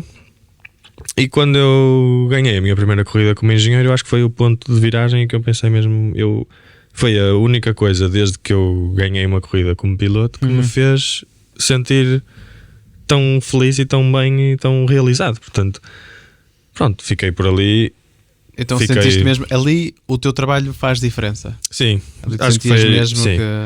Eu acho que foi aí que senti. Portanto, então, o mito da importância do poder económico dos pilotos ou das famílias ou dos apoiantes para o sucesso é mito ou não é? Não é mito, porque tu tens de ter o guito para estar lá. Pois. E ali tu realmente viste isso e sendo tu um piloto, ou ainda hoje, que te sentas num carro e andas de uma forma muito competitiva, como é que te fazia sentir ainda, apesar de teres esse sentimento de realização e de significado do trabalho que estavas a desempenhar e de propósito, como é que te fazia sentir ver ali pessoas que estavam a seguir o teu sonho? Tiveste que gerir ali a coisa emocionalmente? Lá está, no início foi mais difícil, principalmente quando eu estava na GP2 foi mais difícil porque eles tinham mais ou menos a minha idade. Eu, se tivesse continuado a minha carreira, entre aspas, estava naquele patamar quando tinha essa idade deles. E quanto mais te sobes na escala do desporto motorizado, mais caro, não é? Começa a ficar mais caro. Portanto, começas a ver muita 2 milhões, gente. Não é? 2 milhões hoje em dia, mais ou menos 2 milhões para fazer uma época de Fórmula 2. Se calhar não dá para. Eu se calhar preferia comprar 3 casas, algumas casas por esse preço. Mas pronto, e na altura havia muitos miúdos, principalmente nessa categoria, que tu vias que só estavam lá porque aquilo ao fim e ao cabo para as equipas é um negócio. Claro, tu precisas de 2 milhões por carro, tu vais arranjar os 2 milhões por carro onde conseguires. É quem pagar, não é propriamente quem for mais rápido. Portanto, principalmente naqueles anos, como ainda não havia. Hoje em dia há aquela história dos pontos da superlicença e tu precisas de. Portanto, as equipas de Fórmula 1 começam a apostar muito mais em programas de jovens pilotos, que é para terem a certeza que vão ter um talento com os pontos de superlicença, que são pontos que tu tens basicamente de ganhar campeonatos nas categorias de acesso à Fórmula 1 para teres possibilidade de correr na Fórmula 1. Naquela altura, quem tivesse o guito ia. Portanto, esta parte foi mais difícil. Na Fórmula 4 eu acho que nunca senti isso, embora, sendo sincero, eu sabia que havia ali alguns miúdos que, se eu soubesse, sabia que se calhar se sentasse no carro podia fazer melhor figura. Mas eu sempre vi aquilo como eles eram pequenos projetos que eu tinha e que queria ajudá-los a se calhar não fazer os mesmos erros que eu se calhar tinha feito, ou coisas que aprendi na altura, e usar toda a minha experiência e tudo aquilo que tinha. Era como se eu estivesse a correr por eles, percebes? Ainda hoje é assim. Isso deve ser mesmo brutal. Tu depois da Arden foste para a Itália. Eu depois da Arden fui para a Itália. Eu tive ali uma altura em que foi uma parte mais cinzenta, em que tive algumas dúvidas se era aquilo que eu queria ou não. Mas principalmente porque eu não gostava muito de viver em Inglaterra. E pronto, sempre tive essa parte. E houve ali Por causa de quê? Olha, do tempo. Principalmente. Tu assim que disseste Que isso, é eu pensei, ótimo. tempo. Claro. Tempo. Eu lembro perfeitamente de às vezes estar a ir de comboio para casa e estar sempre a chover, sempre cinzento. Injusto. Houve um dos anos que teve muito sol, mas mesmo assim, mas o sol estava sempre muito ali muito inclinado, não era o sol de Lessa, não era o sol de Portugal. Quando começava a chover de lado, sim, tu pensavas onde é que eu estou, onde é que eu vim parar. Pronto. E eu a trabalhar na Fórmula 4 inglesa conheci vários cantos do país. É um país ótimo e eu tenho imensas boas recordações de viver lá, mas nunca me identifiquei a 100% com aquilo e pronto, eu queria voltar. E pronto, foi aí que eu tomei a decisão. Também foi numa altura em que eu vi, lá está, a equipa via que a equipa valorizava-me bastante como engenheiro, mas eu vi que estava ali a ficar numa posição em que as primeiras categorias de acesso as categorias acima da Fórmula 4 não eram. A Arden era boa na Fórmula 4, lutávamos pelas vitórias, mas depois mais acima aquilo não era tão bem cotada. E o meu chefe via-me, eu ainda era novo na altura, e aquilo estava a correr bem, deixa de ficar ali mais uns tempinhos. Portanto, ele estava um bocado relutante a dar-me oportunidades para subir. Pronto, eu vi-me forçado a... Não foi tanto isso. Eu acho que foi mais a parte de eu não querer estar em Inglaterra. Em Inglaterra, sim. E pronto, foi aí que eu comecei a falar. E pronto, na altura as coisas estavam a correr bem, as pessoas falavam, e aquilo é um meio pequeno, e as pessoas sabem o trabalho que estás a fazer. E pronto. E na altura tive o contacto para ir para a Prema. Foi engraçado porque eu na altura saí da Arda, não tinha trabalho, e 3 ou 4 dias, isto é, vocês vão achar que eu estou na tanga, mas isto, 3 ou 4 dias depois de eu ter entregado a minha carta de despedimento, telefona-me da Prema a dizer que querem fazer uma entrevista porque tenho uma categoria nova que vão abrir e estão à procura de pessoas. E a Prema, para quem não sabe, é talvez tipo a Mercedes de hoje em dia. A Mercedes na Fórmula 1, a Prema é a Mercedes das categorias de acesso à Fórmula 1. Portanto, aquilo eu fiquei... Correu bem. Correu muito bem. Mas também por outro lado pensaste, deixa-me estar aqui 2 mesinhos em Lessa. Eu acabei por ir, isso foi numa altura em que eu acabei por ir, eu fui viajar 1 mês e tal para a América do Sul, mochila às costas. Eu soube que eu antes de ir para a América do Sul fui à Itália ter uma entrevista com a Prema, em pessoa, em que não ficou nada decidido. Eu fui lá falar com eles e mais nada, e depois fui para a América do Sul, pronto, viver a vida, viajar e pensar na vida. E o René Rossi, no meu atual chefe, me chamou-me. Eu estava tipo num hostel no meio do Peru, a dizer que eu tinha um trabalho na Prema, se podia começar daqui a 2 meses. Não lembro quando é que é. Em que sítio de Itália que é a Prema? A Prema é perto de Pádua, é no norte, perto de Veneza. A Veneza é a cidade maior, mais perto de lá. Acima à direita. E foi, exatamente. Pronto. E pronto, eu fui para a Prema como engenheiro de corrida e ainda hoje estou lá. Comecei na Fórmula, na altura era a Fórmula Regional. A Fórmula Regional é tipo a Fórmula entre a Fórmula 4 e a Fórmula 3. Era tipo o próximo passo. Pronto, e a coisa correu bem. O meu piloto ganhou o primeiro campeonato, passou dentro da Prema para a Fórmula 3, era o Frederic Vesti, ainda hoje. Ele hoje é piloto júnior da Mercedes Fórmula 1. Portanto está ali a Mercedes Fórmula 1 não tem muitos pilotos júniores, e ele é a Mercedes Fórmula 1 tem o Hamilton, o Bottas, o Russell, o Ocon não sei se ainda é, mas ele é o próximo na lista. E isto foi o ano passado, eles recrutaram-no para o programa. Pronto, e o Frederic Vesti foi outro dos pilotos com quem eu trabalhei. Nesse tal primeiro ano nós ganhamos o campeonato e depois subimos à Fórmula 3, que é a categoria onde eu estou agora, e isso foi o ano passado. E pronto, acabou por correr também bem. Ele acabou em 4º no campeonato, teve alguns azares desistências por um motivo ou outro, mas acabou por ser o piloto que ganhou mais corridas durante o ano e pronto, isso chamou a atenção das equipas de Fórmula 1 e ele acabou por ser contratado para o programa de jovens pilotos, mas isso quis dizer que ele teve de sair da Prémio e tivemos de ir separar os vossos caminhos. Os nossos caminhos. Vão-se voltar a encontrar. Somos adversários. Vão-se voltar a encontrar quando fores para a Fórmula 1 também, mandando aquilo tudo. Tu, quando vês a data de um piloto, é tipo Matrix, em que tu consegues logo ver se o piloto é rápido ou não? Consigo, sim. Eu acho que sim. Deves ter ficado embasbacado quando eu fui lá ao simulador da Arden. Sim, eu disse logo ao gajo para te contratar naquele momento, para não te deixar sair dali. Não, mas é algo que tu consegues ver logo. Não sei se é consistência, se é... Sim, olha, isso é uma das partes que eu gosto mais. Eu sou apaixonado pela parte da pilotagem e pronto, lá está.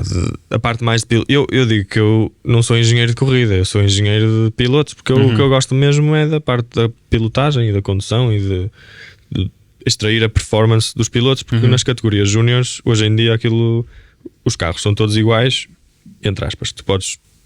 Há muitas coisas que tu podes fazer nos carros em termos de setup, mas a base do carro é igual. Portanto, eu aprendi desde muito cedo, isto foi mais na Fórmula 4, porque essa diferença ainda é mais visível aí. Se eu conseguisse extrair e melhorar aquela pecinha que está entre o motor e o volante. Pois, porque uma diferença de setup pode fazer uma diferença de 2 décimas, o piloto pode fazer um segundo, sim. Principalmente se for uma categoria mais baixa. Exatamente. E eu desde muito cedo na carreira como engenheiro de corrida, eu sempre fui uma pessoa muito competitiva. E eu acho que essa vontade de ganhar que eu tenho de ser competitivo te leva, tu subconscientemente vais procurar as coisas onde podes fazer a diferença. E pronto, isso levou-me mais por esse caminho, que era um caminho que eu também tinha mais à vontade por já ter conduzido. E pronto, e desde muito novo percebi que se eu conseguisse extrair o máximo daquela pessoa ali, em termos de pilotagem, psicológico, tudo. E pronto, e hoje em dia ainda tento sempre melhorar essa parte o mais que conseguir. Depois acaba por ser o que dá mais resultados, não é? Sim, sem dúvida. Por acaso tens essa particularidade, é que tu tens assim esta forma de estar tão calma, mas tens aquela patologia que é quando a viseira fecha. Neste caso já não é viseira fecha, não é? Neste caso é quando os motores ligam, colas a pistão. Sim, fica ali serious mode. Exato. Momento ou momentos baixos da tua carreira, alguma coisa que te tenha marcado assim mais negativa? Sim, há sempre, sabes que o desporto motorizado, as corridas, é um meio em que tu seres bom ou seres mau é muito palpável. Tu tens ali um tempo por volta, lugar ao final do campeonato, um lugar ao final de uma corrida. Portanto, é muito fácil tu ver se e muito fácil bem correr ou mal. Também sim. Pode estar nas tuas mãos a 100%, está sempre nas tuas mãos falhar.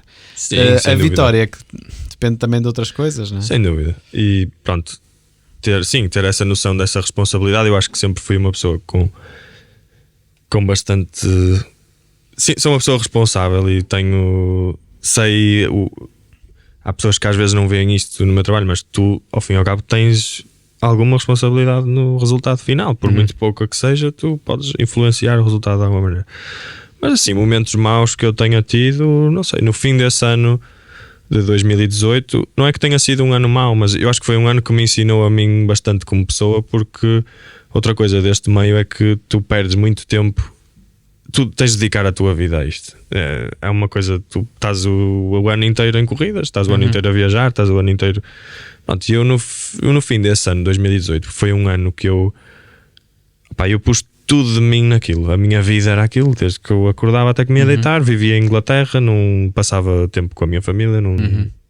E no fim desse ano, os resultados não foram, embora tivesse corrido bem para a experiência dos pilotos que nós tínhamos e tudo mais, e tendo em conta todas as circunstâncias, mas foi um ano em que eu cheguei ao fim e pensei, nós não ganhamos e eu agora não tenho nada, tipo, o ano acabou E a minha vida durante o ano é muito tipo: a próxima corrida é para a semana, a próxima corrida é daqui a 3 semanas, a próxima corrida. Depois chegas ali à última. Sprint. Depois chegas ali à última e ficas tipo: e agora? O que é que eu vou fazer? Ontem foi aí um ponto um bocadinho baixo dessa tal fase mais cinzenta que eu tive e que tive de repensar as coisas. Portanto, isso fez-me ver que ter um balanço em tudo o que tu fazes na vida é super importante, até para a tua performance profissional, que na minha acaba por ser, é um desporto de alta competição, portanto eu tenho que estar com a cabeça no sítio, tenho que estar na minha melhor versão. Portanto, se eu tiver alguma coisa que me esteja a afetar, portanto, é muito importante ter esse balanço, tipo, passares tempo com as pessoas de quem gostas. E tu mesmo na altura em que nós te visitámos, eu e o Hugo, nós acabámos por ir almoçar juntos. Sim. E tu já andavas a sim, pensar, eu sempre final de 2017, portanto quase a começar o 2018, sim, já estavas a pensar o que é que ias fazer, o que é que não ias fazer. Portanto, também não são decisões tomadas de ânimo leve, não é? Não é de todo, mas às vezes se calhar o momento baixo até pode ser a conclusão de um ano. sim, Que tu nem tiveste tempo de pensar que estavas tão focado, não é? Depois chegas ao fim daquele ano, olhas para trás e é isso. E deste tanto. não foi e o uma resultado coisa, não foi... sim, não foi. Eu, assim, profissionalmente, resultados menos maus, pronto, nós costumamos dizer, pronto, pá, não aconteceu nada de mal a ninguém. Tipo, foi uma corrida. Aquilo são miúdos que vão à volta de uma pista a serem mais rápidos que o outro. Aquilo, às vezes, tu ficas tão focado naquele mundinho que pensas que aquilo é tudo o que existe no mundo. Sim. E às vezes é preciso ter um bocadinho perspectiva sobre as coisas, sem dúvida. Isso encaixa tal e qual. Até parece que te mandei a preparação. Isso encaixa tal e qual na Por próxima. acaso não estava a pensar nisso. Na próxima pergunta, que é uma curiosidade que eu tenho, que é: epá, tu às vezes o teu trabalho é dizer às pessoas, pá, dá-lhe mais depressa, vai, mais força. O problema é que neste mundo há azares e pode haver assim um acidente ou pode haver alguma coisa mais complicada. Tu tens receio ou sentes responsabilidade ou lá está, tens receio de que aconteça alguma coisa a um dos miúdos, ainda por cima são miúdos, depois de tu lhe teres dado uma instrução para andar mais depressa? Sinceramente, nunca pensei nisso. Assim, já pensei nisso, como é óbvio, mas nunca penso nisso durante os treinos ou durante as corridas. E eu também sei que eles não são. Eu também não lhes vou dizer uma coisa tipo, faz aquela curva a fundo e é uma curva que tens de tiras a asa toda. travar. Mas eu tenho essa responsabilidade. Eu acho que essa responsabilidade é mais de. Por exemplo, eu acho que mecânicos sentem mais essa responsabilidade porque se é muito mais fácil acontecer uma falha mecânica e os pilotos terem um acidente do que eles fazerem alguma coisa estúpida na pilotagem. Portanto, pronto, se eles são estúpidos, vão fazer de qualquer maneira, quer tu lhes digas, quer não. Eu sempre tive essa. Sempre teve atrás da minha coisa, mas eu penso muito mais na influência que eu posso ter na performance deles por dizer X ou dizer Y do que. E lá está, é o que eu estava a dizer. Eu acho que por ter esse sentido de responsabilidade maior do que o normal das pessoas, eu acho.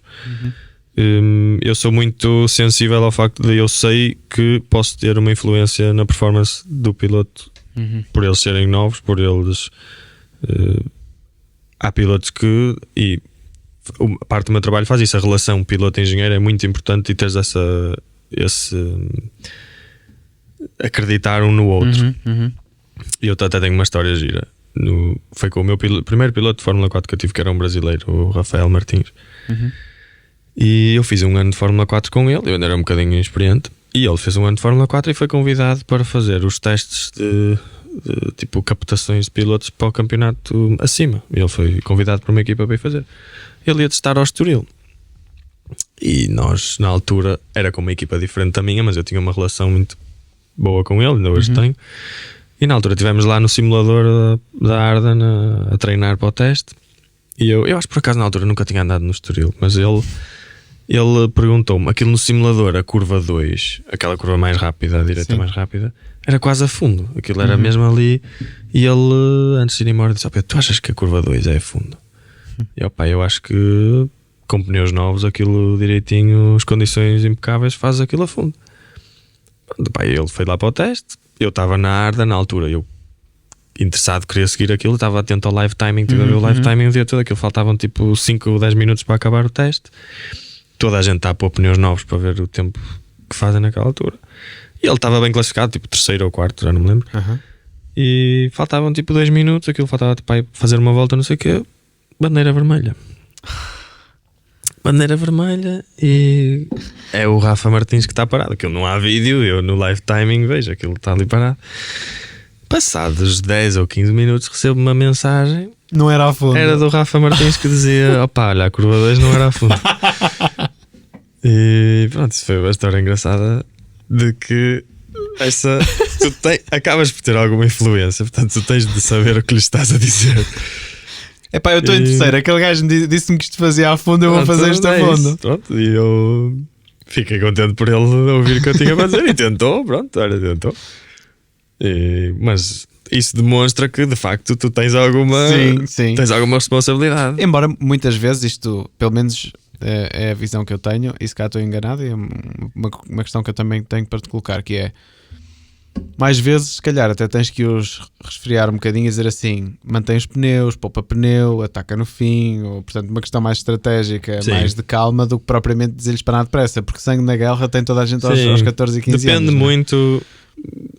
Depende muito da personalidade de cada um. Normalmente são miúdos, mas isso depende muito. Eu já trabalhei com pilotos em que tive de lhes dizer: pá, manda-te para eles, dá-lhe. Principalmente nas ultrapassagens e na agressividade. Sim.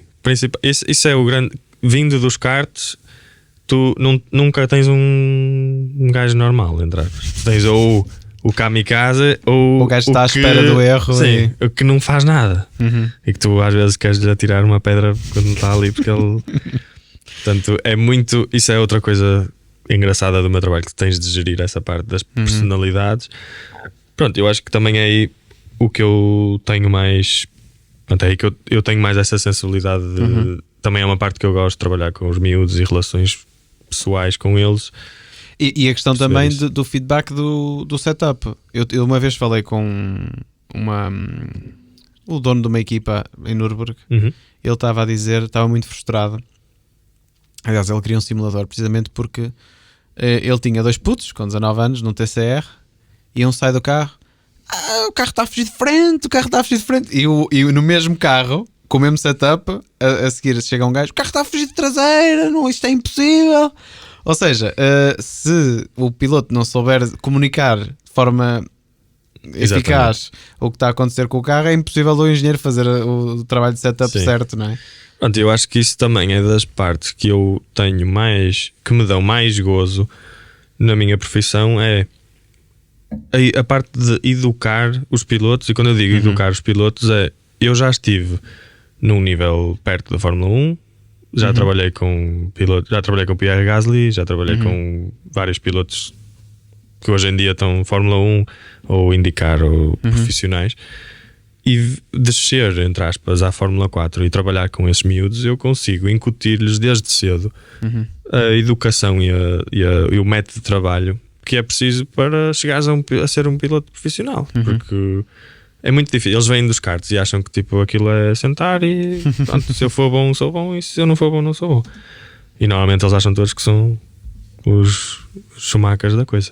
Claro. E se calhar até ganharam bastantes coisas antes de chegar lá e tal. Mas é um mundo completamente diferente. Eles ficam chocados porque é um mundo completamente diferente. Tu tens muito mais coisas em que tens de ser bom para seres bem sucedido. Nos karts é muito pressão de pneus e bola para a frente, não é? Exatamente.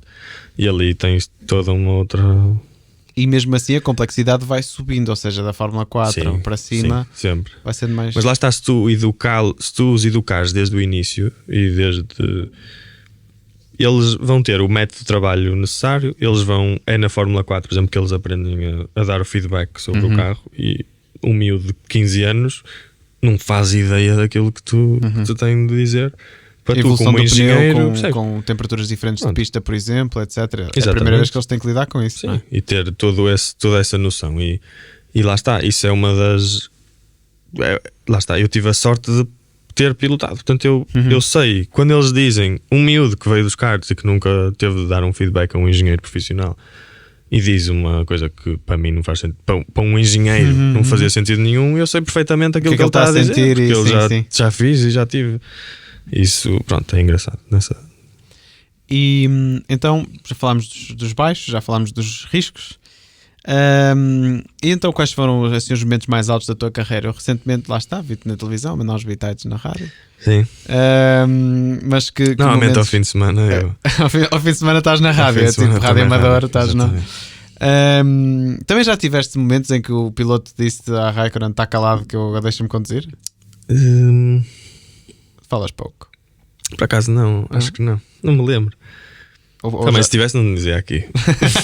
Não, mas não me lembro, acho que não, porque lá está, eu também, é isso, muitas vezes os engenheiros que são engenheiros mesmo dão-te aquele comentário do keep pushing, vai mais depressa, não sei o quê. E eles respondem: o que é que tu achas que eu estou a fazer? E isso é muito verdade. Sim. É uma coisa, é um bocado de clichê dos engenheiros dizerem: continua, tens de andar mais depressa, não sei o quê. Eles sabem. Eu acho que lá está, por ter conduzido e por ter essa experiência, essa noção mais da realidade deles, acho que sei distinguir bem o que dizer em que altura. Portanto, tu com os parciais também consegues fazer aquela brincadeira agora da Fórmula 1 que eles dizem para melhorar na curva tal. Sim, sim. Nós não temos telemetria. Eles na Fórmula 1 podem dizer isso porque veem em direto a data. Nós não temos. Mas lá está, um setor normalmente tem 3 ou 4 curvas. Se tu estás a trabalhar com ele o fim de semana todo, já sabes que se ele está a perder 2 décimos ali é porque está a fazer aquele erro que tu lhe tens dito todos os dias. Não te esqueças de travar mais tarde ou mais cedo ou sair mais rápido. E consegues dar-lhes ali. Normalmente tu dás-lhes as diferenças nos setores e pronto. E se tiveres tanta certeza assim que será naquela curva, mandas o comentário do: olha, não te esqueças daquela situação que falámos. Exatamente. É mais nesse. Eu tenho os momentos mais altos. Momentos mais altos. Eu, lá está, tenho a felicidade de ter tido alguns mesmo como engenheiro. Mas eu acho que não escolheria assim um momento particular, uma vitória. Eu já ganhei campeonatos, já ganhei muitas corridas. O fim de semana, não foi fim de semana passado, foi alguns fins de semana quando tu viste. O meu piloto ganhou a corrida no Grande Prémio de Barcelona e foi uma vitória importante. Mas o que eu aprendi ao longo destes anos é que as vitórias na pista é aquilo que tu estás a trabalhar para atingir.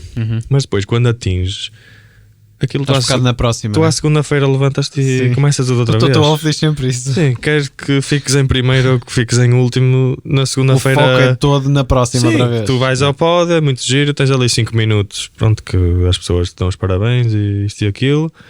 É um bocado ali mais para alimentar o ego, mas as vitórias são uma coisa muito temporária. E portanto eu acho que como pontos altos escolheria olhar para trás e ver o percurso que bastantes pilotos fizeram, com os quais eu trabalhei, que hoje em dia, eu ainda ontem tive o exemplo disso. Um dos primeiros pilotos com quem eu trabalhei foi o Oscar Piastri, que hoje em dia é piloto, ele é um australiano, está na Fórmula 2 com a Prema, com a nossa equipa, e eu trabalhei com o Oscar Piastri desde o primeiro. Oscar em 2017 e o rapaz tem muita consideração. O primeiro dia que o Oscar se sentou num carro de corrida foi comigo e eu fui o engenheiro dele no seu primeiro ano de Fórmula 4. Continuei com ele no segundo ano, não diretamente, mas sempre tive ali uma relação e sempre tivemos uma relação ótima. E os nossos caminhos cruzam-se na Prema, porque eu também forcei um bocadinho o meu chefe, disse-lhe: olha, o Oscar tinha ganho o campeonato de Fórmula Renault no ano passado, mas eu disse-lhe. Eu depois, infelizmente, acabo por não poder trabalhar com ele diretamente, porque eu já tinha o meu piloto do ano passado com quem estava e continuei um bocadinho a relação que tive com ele. Mas o Oscar fez parte da nossa equipa de Fórmula 3 no mesmo ano que eu estava lá, e ele acaba por ganhar o campeonato. E este ano está em Fórmula 2 e ontem testou um Fórmula 1 em Silverstone. E eu lembro-me que, pronto, até fui ver para trás que nós tínhamos ganho a corrida de Silverstone do fim de semana de Fórmula 4 no ano em que fizemos Fórmula 4. E depois estava ali a falar com ele como se fosse meu piloto de Fórmula 4 e o miúdo tinha acabado de passar um dia inteiro a ganhar um Renault de Fórmula 1 em Silverstone. E eu estava babadíssimo, como é óbvio. Então os momentos acabam por ser mais altos, os resultados de maratonas do que os de sprints, não é? Ou sem seja, dúvida, sim. Isso aí acaba por por ter bastante mais significado, lá está. Sim, e mesmo o facto de ver que se tornaram, até podem não conseguir ter o mesmo sucesso, mas que são pilotos completos e que têm, pronto, lá está, que aprenderam as bases bem e que... Fizeste bem o teu trabalho. Sim, também, sim, é isso. E lá está, esse percurso e eu ter ajudado um miúdo que tem o mesmo sonho que eu tive, para mim é como se eu estivesse a viver o sonho um bocadinho por ele, percebes? E vou... Lá está, eu ponho muito do que eu sou no que eu faço e quero sempre fazer as coisas, quero pôr tudo o que eu sou num bocadinho que seja que eu faço, e fico sempre um bocadinho ligado a todos os miúdos com quem trabalho, até miúdos que só venham fazer um teste e acabam por passar o dia comigo, mas normalmente o que tu passas, a informação que tu passas, e fico sempre, há sempre ali a relação. Todos os miúdos com quem trabalhei hoje em dia posso dizer que sou amigo deles. É uma relação, fica sempre aquela relação. Uma coisa muito diferente, mas acaba por parecer o mesmo, conceptualmente a mesma coisa, e o brilhozinho nos olhos muito semelhante também.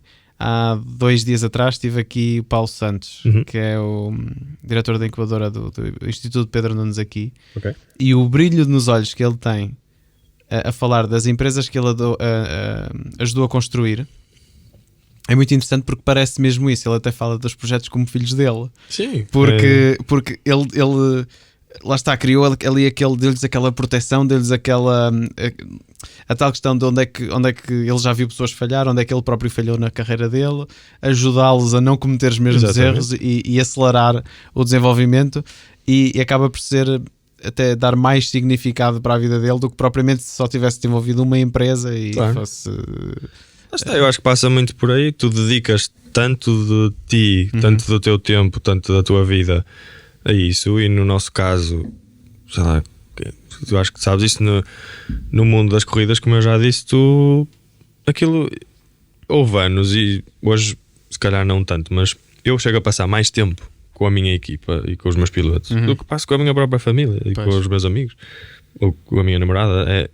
Tu dás tanto de ti que acaba por ficar ali uma parte tua, portanto, lá está, como essa tal, o que eu digo de isso é outra lição de vida que eu tenho, é sempre, por o pequeno que seja, eu gosto de pôr tudo aquilo que eu sou naquilo, porque não sabes quem é que é, as pessoas vão falar, as pessoas vão... E não é pensar nisso, mas eu já tive muitos exemplos de... Pode ser a coisa mais estúpida, como tens de fazer um relatório de análise do piloto naquele teste. E o piloto até pode nem correr com a tua equipa, mas ele tem um manager que trabalha, tem conhecimento numa equipa X e pronto, fica ali...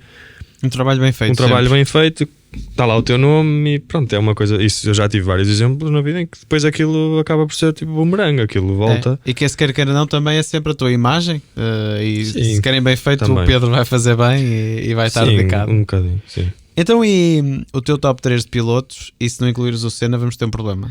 O meu top 3 de pilotos de sempre. Aliás, tu também tinhas o Senna no quarto, não tinhas? Tenho, sim. Eu ouvia, eu tinha, ainda não corria de karts e não sei que idade é que tinha, já não me lembro, era pequenito. Enquanto os outros miúdos acordavam de manhã e iam ver desenhos animados, eu tinha uma cassete VHS do Ayrton Senna, do meu pai, que aquilo já não dava para ver. Sabes, quando as VHS tu vês muito e estão cinzentas assim, eu via aquilo, mas tipo vezes sem contas, eu sabia aquilo de cor. Portanto, o meu número 1 do top 3. Pronto, estamos de acordo. Estamos de acordo. Não há problema nenhum. Essa até passamos à frente, porque essa aí está locked. Não, mas eu sei, pilotos de sempre. E eu, é assim, hoje em dia eu acho que o Hamilton é o piloto. Eu diria que... mais completo. Não? Sim. Eu diria que de sempre o piloto mais completo sempre é o Hamilton. Porque tu tens outra coisa. Quando... E há muitas... O que eu vou dizer a seguir faz sentido e tu vais dizer porque é que eu digo isto. O Senna também não teve tantos anos de carreira, não é? Nem sequer chegou a ter... Não, mas eu acho que hoje em dia é como em qualquer desporto. Tu tens os atletas... Um exemplo básico. Os atletas olímpicos correm a maratona. Hoje em dia eles fazem tempos porque têm acesso a muito mais conhecimento psicológico, método de treino, tudo mais, nutrição, fazem tempos muito mais rápidos do que atletas de há 20 anos faziam, e estamos a falar da coisa mais básica de sempre, que é correr. Sim. Portanto, hoje em dia, eu tenho a certeza, eu meti as minhas mãos no fogo, como 90% da grelha de Fórmula 1 de hoje em dia, há 20 anos, dava ali luta a muita gente, sabes? E eu acho que, lá está, nesse aspecto, eles são atletas que se têm de dedicar, e lá está, como o conhecimento em várias áreas do desporto, de preparação física, preparação mental, tudo, eles têm de se focar. Eles sabem que se tirarem 100% de partido de todas essas áreas, são atletas completíssimos. O Senna foi dos primeiros a levar a sério o treino, por exemplo, físico. O que o pôs um step à frente do resto do de certa tempo. forma, e costumo admitir, o Schumacher também sim, começou a olhar para outras coisas. Pronto. E na altura, tu vias que na altura aqueles que se destacavam naqueles tempos mais antigos, Senna, Schumacher, etc., foram pilotos que foram eles os pioneiros em nessas áreas. Hoje em dia há muito poucas áreas em que tu possas ser pioneiro, porque é tudo tão falado, é tudo tão de conhecimento geral, que eu tenho a certeza que todos os pilotos da grelha da Fórmula 1 atual tu não os podes pôr no mesmo, não os podes comparar em pé de igualdade. Mas pronto, o meu top 3, o meu top 3, se calhar vão ser. Eu nunca vi estes pilotos a correr em direto nem nada, são coisas que eu vi, mas eu diria que é o Senna. Eu tenho muita admiração pelo Jim Clark, porque era um piloto que hoje em dia os recordes já foram todos batidos e tu sabes, Schumacher, Hamilton, etc. O Jim Clark ainda está no top 3 ou top 4 de maior percentagem de vitórias por corrida que fez, que é uma coisa que acabou muito cedo a carreira dele. Super cedo. Mas eu escolho o Jim Clark porque foi dos primeiros pilotos que, lá está, isso é outra. Ele foi um pioneiro em. Ele não foi um pioneiro, eu acho que ele não sabia. Ele tinha um talento natural enorme, mas hoje em dia aquilo que tu vês e que tu estudas, que é como se deve guiar um carro de corrida e como tirar a melhor performance do carro, este senhor Jim Clark já fazia isso, foi se calhar o primeiro a fazer isso, mas as pessoas na altura não tinham como ver e como analisar porque e porque é que era tão talento, rápido. Não era só... Sim, porque ele tinha aquilo naturalmente. Pronto, eu acho que por isso ele está no meu top 3, diria. E eu diria que outro piloto que está no meu top 3 por motivos idênticos é o Sir Jackie Stewart, porque também como eu digo o Sir Jackie Stewart porque primeiro ele foi uma das suas influências era o facto de ele ser amigo do Jim Clark, e ele próprio diz isto. Ele foi o primeiro que pôs por palavras o que era conduzir. O Jackie Stewart foi dos primeiros a pôr por palavras o que era conduzir um carro, e começou a usar os termos técnicos e a estudar porque é que era assim, porque é que smooth is fast, porque é que etc. E ele primeiro foi influenciado pelo seu amigo Jim Clark, que acaba por morrer muito cedo. E outra coisa que o Jackie Stewart foi muito importante para o nosso desporto é que foi dos grandes impulsionadores da segurança hoje em dia. E pronto, e lá está, por eu ser um bocadinho fascinado pela pilotagem, pela técnica de pilotagem, o meu top 3. Top 3 muito interessante. Eu estava quase com a certeza que ias pôr o Hamilton. Mas o Hamilton tem... Eu disse o Hamilton porque sim, ele se calhar está no... Lá está. O que eu gostava de passar, esta minha ideia é essa, porque eu acho que é muito difícil comparar eras sim. Não... Eu, quando por acaso me começam a dizer que antigamente é que era bom, eu costumo dizer assim, meu amigo e amiga, quem quer que tu sejas, nunca houve tanta gente tão rápida na Fórmula 1 como há agora. Eles são todos muito bons. Pode haver ali um ou dois, que pronto. Super. Mas mesmo assim, eles são todos muito bons. Há muito talento. Não vou começar, não vou numerá-los, não vale a pena. O Hamilton faz batota porque ele é vegan. Sim, também. Portanto, sendo vegan, logo à partida é logo um segundo por volta. Por isso é que ele não está no meu top 3, sabes? É só por causa disso. Epá, fogo! Eu achar que ia ser uma vantagem, afinal não. Essa gente, e outra coisa, esse pessoal da Alface também é muito fraco, deixa estar. Outra coisa importante frisar é que é como tu dizes, eles são todos rápidos. Por isso hoje em dia fazer a diferença é muito difícil. É muito difícil. Viu-se o que aconteceu quando o Russell sentou no Mercedes? Também o Russell é outro que tal. Sim, pronto. Norris. Qual é a tua opinião do Verstappen? Sendo Verstappen que é o meu ídolo dos... nesta altura. O Verstappen é talvez o piloto mais rápido em termos de velocidade pura.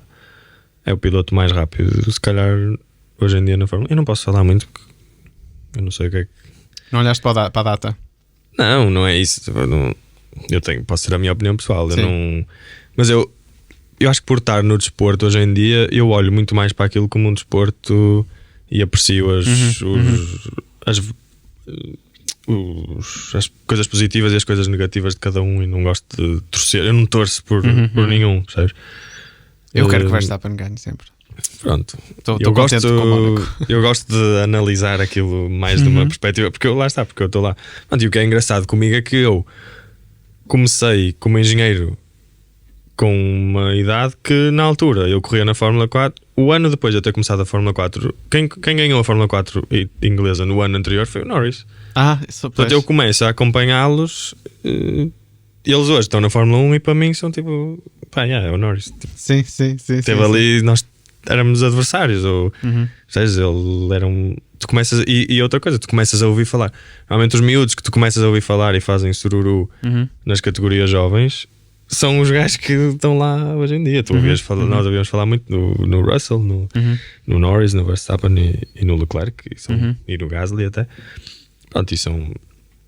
Mas lá está. O importante de frisar é que eles são, como tu dizes, são todos. Eu não tenho dúvidas nenhumas que tu pegas em qualquer piloto da grelha deste ano de Fórmula 1 e pões num carro do tempo do Senna e o gajo, se não for mais rápido, porque eles são atletas, são máquinas, são atletas completíssimos e sabem muito mais da parte dinâmica, analítica, o que é que fazer para ser rápido. Na altura do Senna era muito mais por feeling, muito mais por intuição.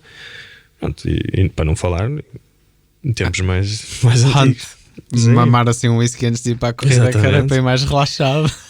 Acredito que ainda haja muitos que façam isso. Eles tiram essas lições importantes. Então, e top 3 team managers? Top 3 team managers. Pronto, olha, Toto Wolff é uma pessoa que eu, pelo mesmo motivo que eu disse do Hamilton, eu acho que o Toto Wolff é uma pessoa que, lá está, hoje em dia é muito difícil tu sobressair-te em qualquer área, porque o conhecimento está tão acessível a toda a gente hoje em dia e as áreas estão muito mais estudadas, tudo, seja psicologias, todas essas áreas. Tu, para seres uma pessoa que seja muito melhor que os outros hoje em dia, é difícil. E eu acho que o Toto Wolff é uma pessoa que, para além disso, é uma pessoa que tenta. Eu também tento fazer isso com a minha própria vida, que é tentar ser a minha melhor versão a cada dia que passa, tipo, mesmo em pequenas coisas da vida geral. E o Toto Wolff é o exemplo disso, porque ele, lá está, é uma figura tão completa e tão. Ele também correu e tem esse conhecimento, mas ele é uma pessoa também muito competitiva, mas que lá está, ele tem exata noção de que tem de explorar todas as áreas. Mas isto tu vês na Mercedes em geral e na maneira da Mercedes trabalhar. E eu tenho a certeza que o Hamilton incute também muito isso na Mercedes. Pronto, por isso o Toto Wolff, por isso.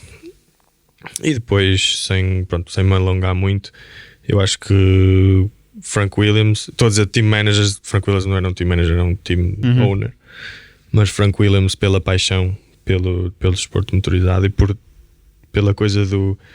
Era uma equipa, na altura eles diziam os garagistas, que eram as pessoas que faziam o carro Fórmula 1 na garagem. Sim. Com motores mais pequenitos, não era a Ferrari, não é? Exatamente. E ele chegou onde chegou por esse sonho que ele tinha e e veio do nada. Que em 92, 93 não dava hipótese a ninguém. Exatamente. E ainda hoje ele deve ser, a Williams deve ter o carro que deu que era a maior diferença para os adversários sempre. Aquele carro com a suspensão ativa aquilo não estava no mesmo campeonato. Não, ainda hoje é assim. E em terceiro, se calhar poria Jean Todt, porque pelo que ele fez com a Ferrari e que hoje em dia, até hoje, mais não houve muita gente que conseguisse chegar lá e... Só talvez agora precisamente o Toto Wolff, não é? Sim. Porque o resto... Sim. E eu acho que, lá está, ele também era um visionário no seu tempo e pronto, foi uma pessoa que conseguiu pegar na Ferrari. E a Ferrari, eu trabalhando em Itália, e a Prema tem uma relação próxima com a Ferrari, trabalha com os pilotos júnior da Ferrari, por exemplo. Eu sei que aquilo é muito político, muito... E eu acho que ser bem sucedido e conseguires, acima de tudo, passares as tuas ideias e que as tuas ideias sejam ouvidas lá dentro e conseguires levar aquilo na tua direção é muito difícil. E o facto de ele ter conseguido isso, sem dúvida, pronto, foi ajudado por Ross Brown, Schumacher, etc. Sim. As estrelas alinharam-se mais uma vez, não é? Exatamente. Ser. Ali teve mesmo que ser para aquele sucesso. Tudo, hoje em dia. Sim. Houve uma coisa que eu não perguntei, mas tenho aqui também essa curiosidade, porque há pouco estavas a dizer, andei para trás muito na conversa, mas há pouco estavas a dizer que há pilotos que são demasiadamente kamikaze e há pilotos que têm medo de atacar e etc. Tu achas que plataformas como o iRacing, por exemplo, onde o Lando e o Max passam muito tempo, achas que isso ajuda também na questão de gerir os pneus durante a corrida, atacar quando se deve atacar, ter mais calma quando se deve ter calma? É sim, eu acho que o iRacing, eu não preciso estar aqui a dizer isto, todos os pilotos que eu conheço, eu durante a quarentena corria contra os meus pilotos no iRacing. Eu outro dia tive uma corrida com o Alonso, no DMX5, ele pôs-me fora da porcaria da pista na última volta de raiva, mas tivemos colados a corrida toda, foi engraçado. Acho que hoje em dia, lá está, o que eu estava a dizer, o conhecimento é acessível a toda a gente, é tudo tão mais próximo que tu hoje em dia, onde é que tu na altura ias privar assim, eu digo privar, não é privar tu. Sim, podes mesmo falar com eles e tudo. Correr, sim, é isso, lá está, mas tipo, onde é que tu imaginavas fazer isso com o Senna e com o... Era uma distância muito maior. Fangio, tipo, impossível, e hoje em dia é tudo muito mais acessível. Eu acho que é por isso também que as equipas, que o desporto tem ganho tanto, porque as pessoas, está muito mais acessível a toda a gente. Sempre foi um desporto de elite, mas está muito, o Netflix, por exemplo, veio trazer uma exposição imensa. E pronto, mas voltando à pergunta, já me perdi um bocadinho, voltando à pergunta do iRacing, acho que sim. Acho que se calhar não tanto na gestão de pneus, essa parte é muito mais é diferente no mundo real, mas o simples facto de teres de gerir uma corrida na tua cabeça em termos de quando ultrapassar, quando atacar, estou mais rápido, não sei o quê, mas acima de tudo, sem dúvida a parte da concentração, porque tu na vida real tens todos os inputs, tu sentes as forças G, e no simulador tu não sentes isso, e por isso tens a tua concentração, para além do facto de teres de estar concentrado ali maior, ou o que seja na corrida, sem fazer erros, tu estás a usar muito mais parte do teu cérebro a tentar ter ali o que é que estás a ver e sentir as mãos, não é? Exatamente. Portanto, isso sem dúvida que ajuda. Fixe, é bom. Vou ter que usar isto para MSIM depois. Então, e já valeu a pena. Então, e deixa valeu a pena, porque todo o resto não, percebes? Pois é, exato. Depois, planos para o futuro, para a tua carreira. Ainda vais ser piloto de Fórmula 1, vais ser engenheiro de Fórmula 1. Para piloto de Fórmula 1 acho que já estou muito velho. Já estás velhote. Ou vais-te manter aqui a pôr os putos a render condições? É sim. Isso é uma pergunta que muita gente me faz. É claro que eu olho sempre para o meu percurso e se calhar digo que se eu não for à Fórmula 1 só pôr o visto, eu já tive entrevistas com equipas de Fórmula 1, já podia ter trabalhado na Fórmula 1. Não é uma coisa que eu penso nisso todos os dias e não é um objetivo meu. Se eu não for à Fórmula 1 não vou ficar minimamente chateado, porque lá está, também é um bocadinho de o teu ego a falar. Eu vi isso com o tal que eu estava a dizer do meu percurso, de ter começado com a categoria abaixo da Fórmula 1 e depois descia à Fórmula 4. Muita gente olha, porque é que você está à Fórmula 4? Mas eu olhei muito mais para aquilo que até curtiste mais, não é? Sim, para aquilo que eu sentia e pelo prazer que me dava e pelo quão me sentia realizado. E é claro que eu acho que se surgir a oportunidade certa e se no trabalho certo, lá está, eu também gosto de sentir que tenho alguma influência no resultado. Também não ia para a Fórmula 1 ser um engenheiro Tipo, olhar para uma peça ou olhar para os sistemas, etc. Mas lá está, não é uma coisa que eu... É uma coisa que se surgiu. Não acordo a pensar nisso e não é uma coisa que eu esteja sempre a pensar nisso. E hoje em dia, lá está, eu também consigo ver as qualidades que eu tenho e lá está, é nas categorias mais de acesso à Fórmula 1 que eu acho que posso fazer mais diferença na vida de alguma pessoa e ajudar. E no próprio resultado, não é? Sim. Influencias muito mais diretamente. Um bocadinho, se calhar. Então, para pessoas que tenham sonhos assim complicados, como tu tiveste, tens de ter tido um sonho mais fácil, sei lá. Ser jogador de futebol. Não, se quer jogador de futebol, Também era difícil, mas imagina, sei lá, podias querer fazer uma coisa mais normal agora, ou mais habitual aqui em Portugal, mas tiveste um sonho um bocadinho mais complexo. Por exemplo, eu tive um sonho mais complexo e olha como fui falhando. Fui mudando o sonho, olha, agora vou sonhar fazer isto. Agora por exemplo, agora sonho fazer um podcast. Pronto, faço, mas estás a ver, é coisa assim, vou fazendo os sonhos. Porquê? Porque não tive a tua sorte, não consegui focar-me naquele que quis. Que conselho é que tens para me dar a mim e ao resto aqui do pessoal que ouça para conseguir se ingrar e fazer aquilo que tu queres, mesmo que não seja muito habitual e difícil? Eu acho que hoje em dia... Esta não estava na preparação, não. Portanto apanhei-te agora, passei-te uma rasteira no fim, depois do copo de vinho. Lixaste. Eu posso provar que esta resposta a esta pergunta pode não ser... Não, estou a brincar. Há mais? Eu acho que hoje em dia... Há mais, diz ele.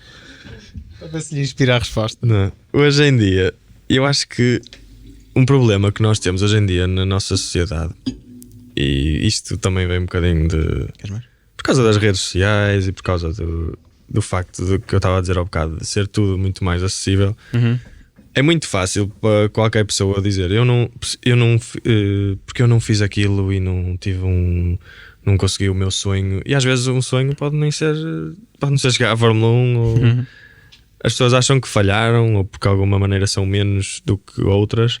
E eu acho que eu sou uma pessoa um bocadinho mais...